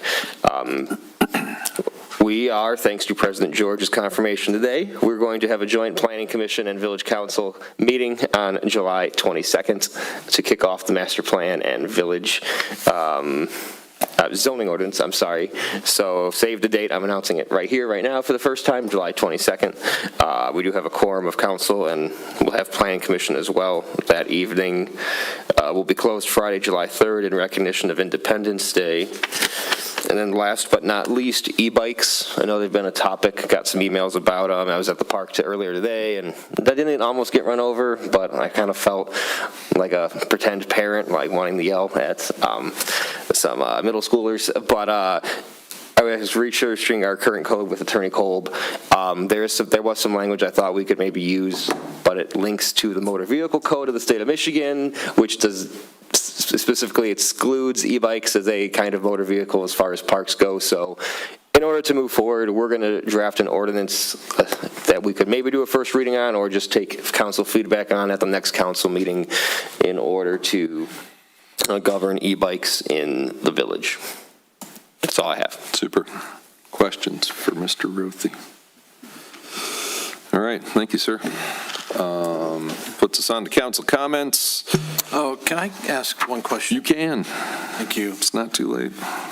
The sign permit that's going to be considered at the June 24th Planning Commission, is that in the, where the Market Fresh is, down from there where maybe Brady's kind of was at one point? Is that where it's opening in that area? It's in that complex. I think it's going to be the neighbor of the Supinos? Yes. Are they going for a permit because of the, like, paint or whatever they put on their window that is like yellow and stripes and all that? I'm not sure. I believe you're referring to Big Fat Shawarma. Yeah, that's what I was asking.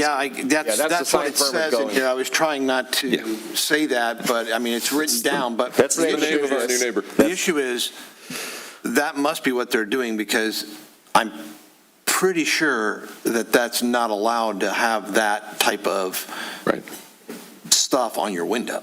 Correct. I just want them to open. I think it's... I want them to follow the policy or getting a variance. Yeah, okay.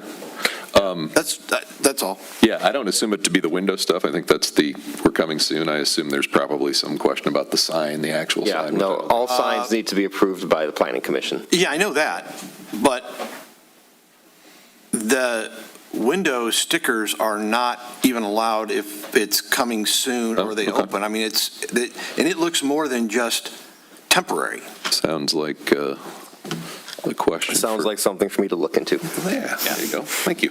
I could be mistaken. If you could check into that, sure. Thank you. All right. Okay. Council comments. Keep going, Mr. Mercer. I'm good. Thank you. No comments tonight. Mr. O'Gorman.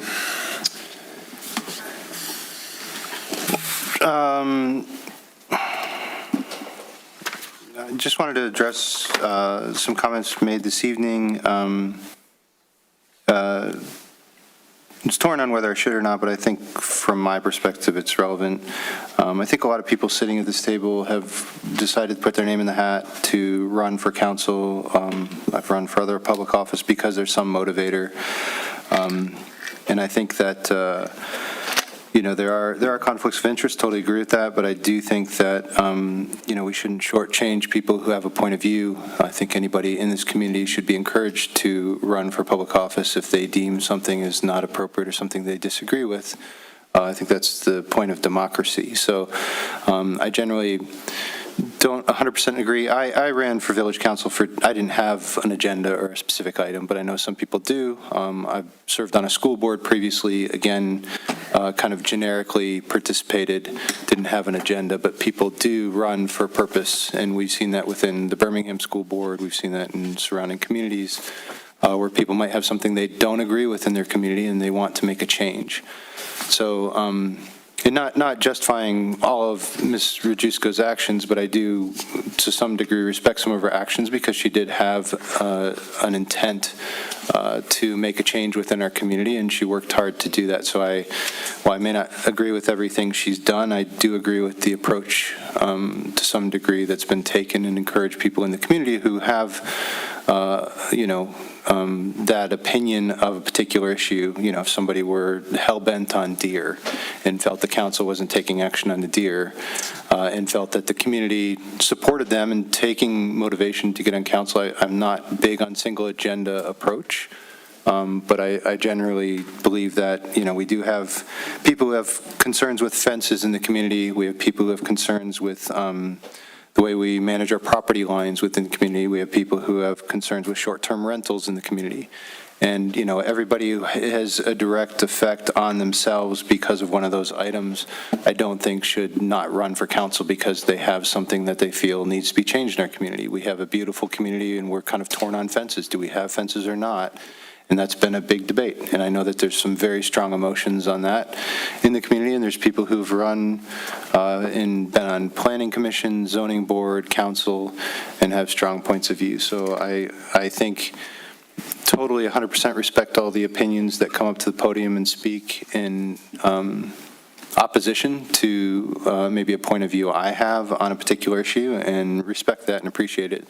Does that mean I immediately change my point of view on a particular issue? Not necessarily, but I do take those points into consideration. We have received some lengthy emails with attachments, and I generally try to go through those and read them and take them under consideration, because I think there are some logic and expertise in our community that goes beyond what I know. So for example, deer, I know my front yard, I know some general context on deer, and I do my research and talk to people, but I think there might be some experts on deer in the community, experts that we brought in from the DNR. So with that, I just want to, like I said, I was a bit torn on talking through this, but for me, I think it's important because I will say, while we may not know who has more than 4 cats, in my first election to this body, I did walk and knock on 1,000 doors, and I can tell you that there were more than one house that I came across that had more than 4 cats. So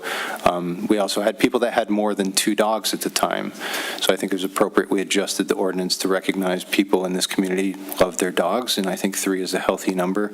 And we have the right bounds for chickens, cats, dogs, whatever the neighboring behavior might be to prevent people from being noise or smell or things like that. There are powers that be that allow residents to confront their neighbors through some of the ordinances to make sure that their behavior is appropriate. So if I had 10 chickens in my backyard and they're loud as hell, theoretically I can complain to some degree through smell or whatever else might be affected. So I think from that perspective, I just wanted to lay that out there. I generally look at this holistically. I think cats to me was a big deal, to be honest. I did run into one lady when I was knocking on doors who had clearly more cats than I would ever be comfortable with. And, she loved her animals, and it was COVID at the time, so I stood 15 feet from the door when I was talking to her, but, the cats were running around, and all I could think was, wow, could you imagine that I've just put a policy in place that has this woman with her multiple cats, and I don't know if she still lives here, but, if there's anybody who had those animals and then somebody complained that she just had too many, it wasn't a nuisance or anything, and somebody made her get rid of her cats, it would be heartbreaking. So I can't say that people feel the same way about cats as they do about chickens, but I try to come at these things objectively, not emotionally. So I just wanted to lay that out. And, we had, when I was on a school board, we had similar issues that would come up. We had bonds and some other things that people were very emotional about. And I think it's responsible to say, I know that we have people on here who have very strong opinions about short-term rentals and fences, and I wouldn't by any means say, hey, they shouldn't be expressing their views or be on subcommittees as experts in that topic.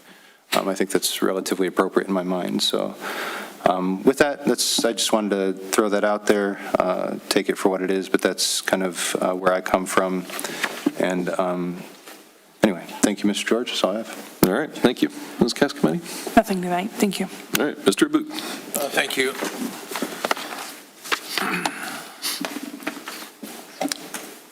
Well, just on that comment, some of us who are passionate about things that matter to the people that live in the village do stand up and speak about short-term rentals, for instance, just FYI.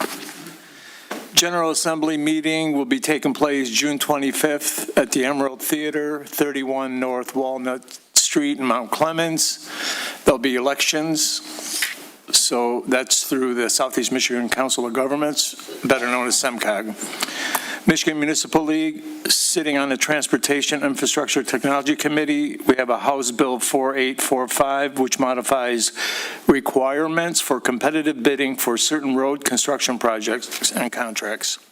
Cable Board, I was here a month ago, and we discussed and arranged for a fix or replacement on the microphone audio issues, and hopefully they'll figure out a way to either replace them or make sure that this in and out doesn't occur during council comments or any other meetings that people use this lectern for.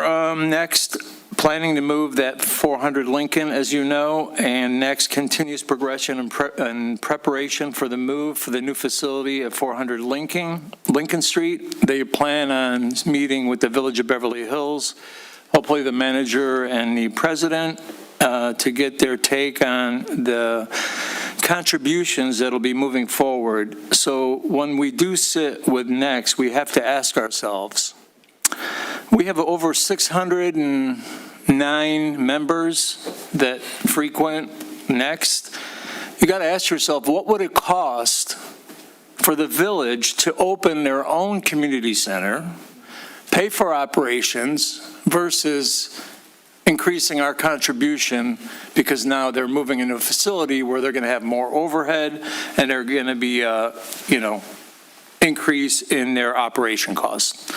So I just want to be cognizant of that. And then the next golf outing is their biggest fundraiser, and they gave me a goal. I don't want to discuss it here, but right now I'm looking for the main sponsor for $3,000. So if you're interested, your company's interested, perhaps you can be the main sponsor. And then Senior Advisory Council, we had a meeting yesterday at Independent Oaks in Clarkson. If you've never been there, you really need to check this place out. Just saying, it's like a gem that no one really is aware of.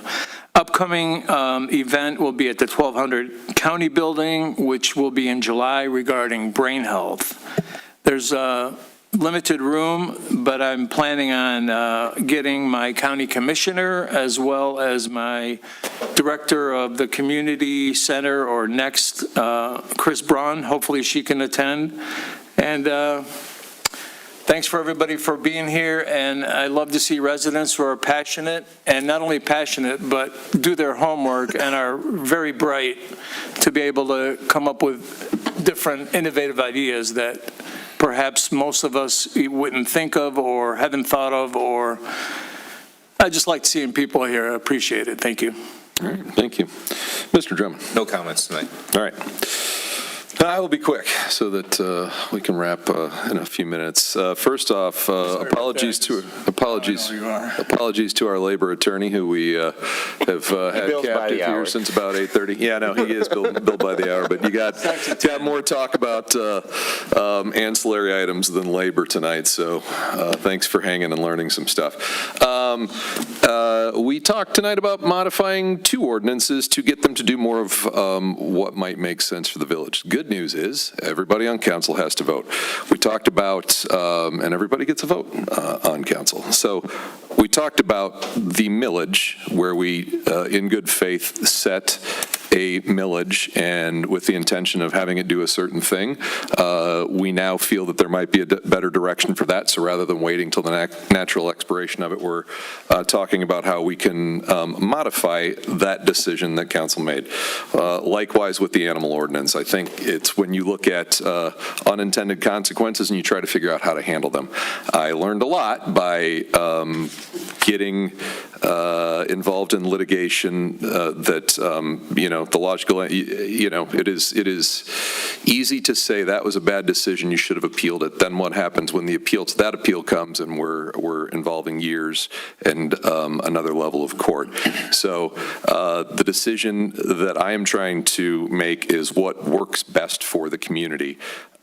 We have had this recently where we modified another ordinance where we had years ago enumerated the very, very large number of out-of-compliance homes.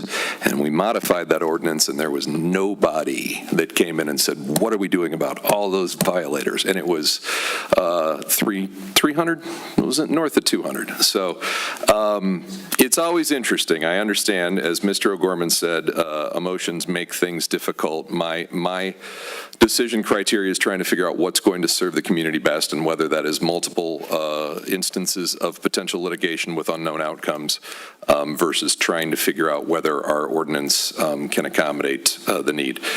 The scooters and e-bikes, I am all for figuring out something there. I keep thinking of the Bond cycles from the old Bond movies, mostly in snow, but on sidewalks. These kids are going around with full-face helmets on things that travel faster than should be on a sidewalk. I don't know if we have to permit them and put a sticker on the frame so that parents have to come in and talk to us about having discussions on safety and appropriate behavior on those, but something needs to happen. I have a friend at work whose kid wound up in a couple different kinds of surgery as a result of one of those, so I'd like to avoid that if possible. Last thing, I think DNR grant.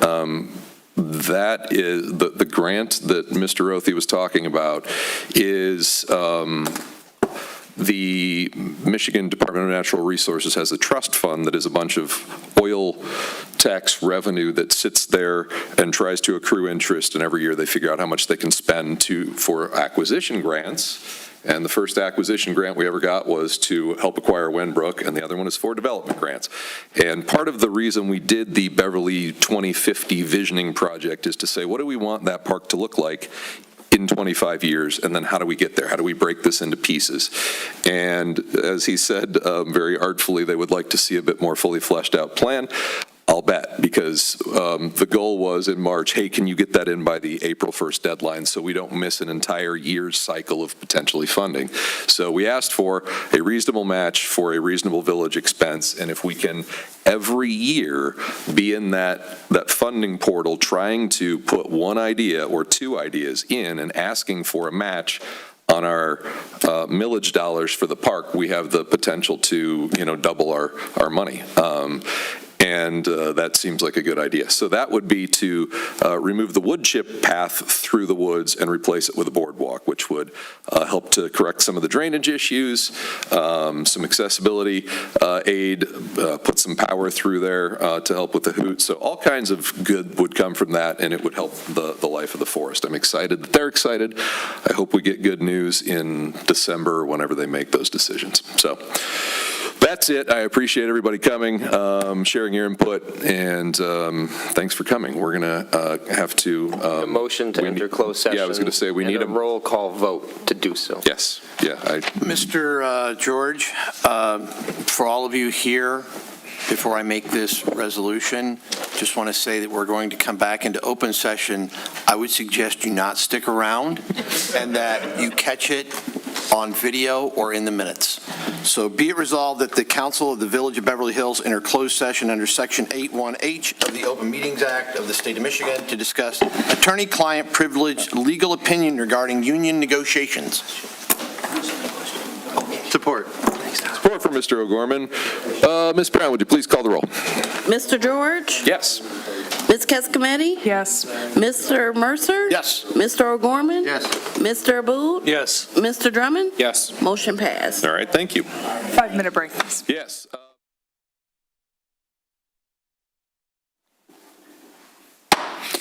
And we're back from closed session. Does anyone like to make a motion to approve the tentative command officers agreement as discussed in closed session? President George?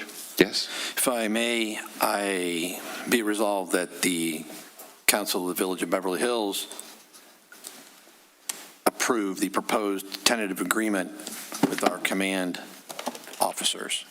Support. Support from Ms. Cascometti. Ms. Brown, would you please call the roll? Mr. Mercer? Yes. Mr. O'Gorman? Yes. Mr. Aboud? Yes. Mr. Drummond? Yes. Mr. George? Yes. Ms. Cascometti? Yes. Motion passed. All right, thank you. With that, I'd take a motion to adjourn. So moved. Support. All those in favor? Aye. Opposed?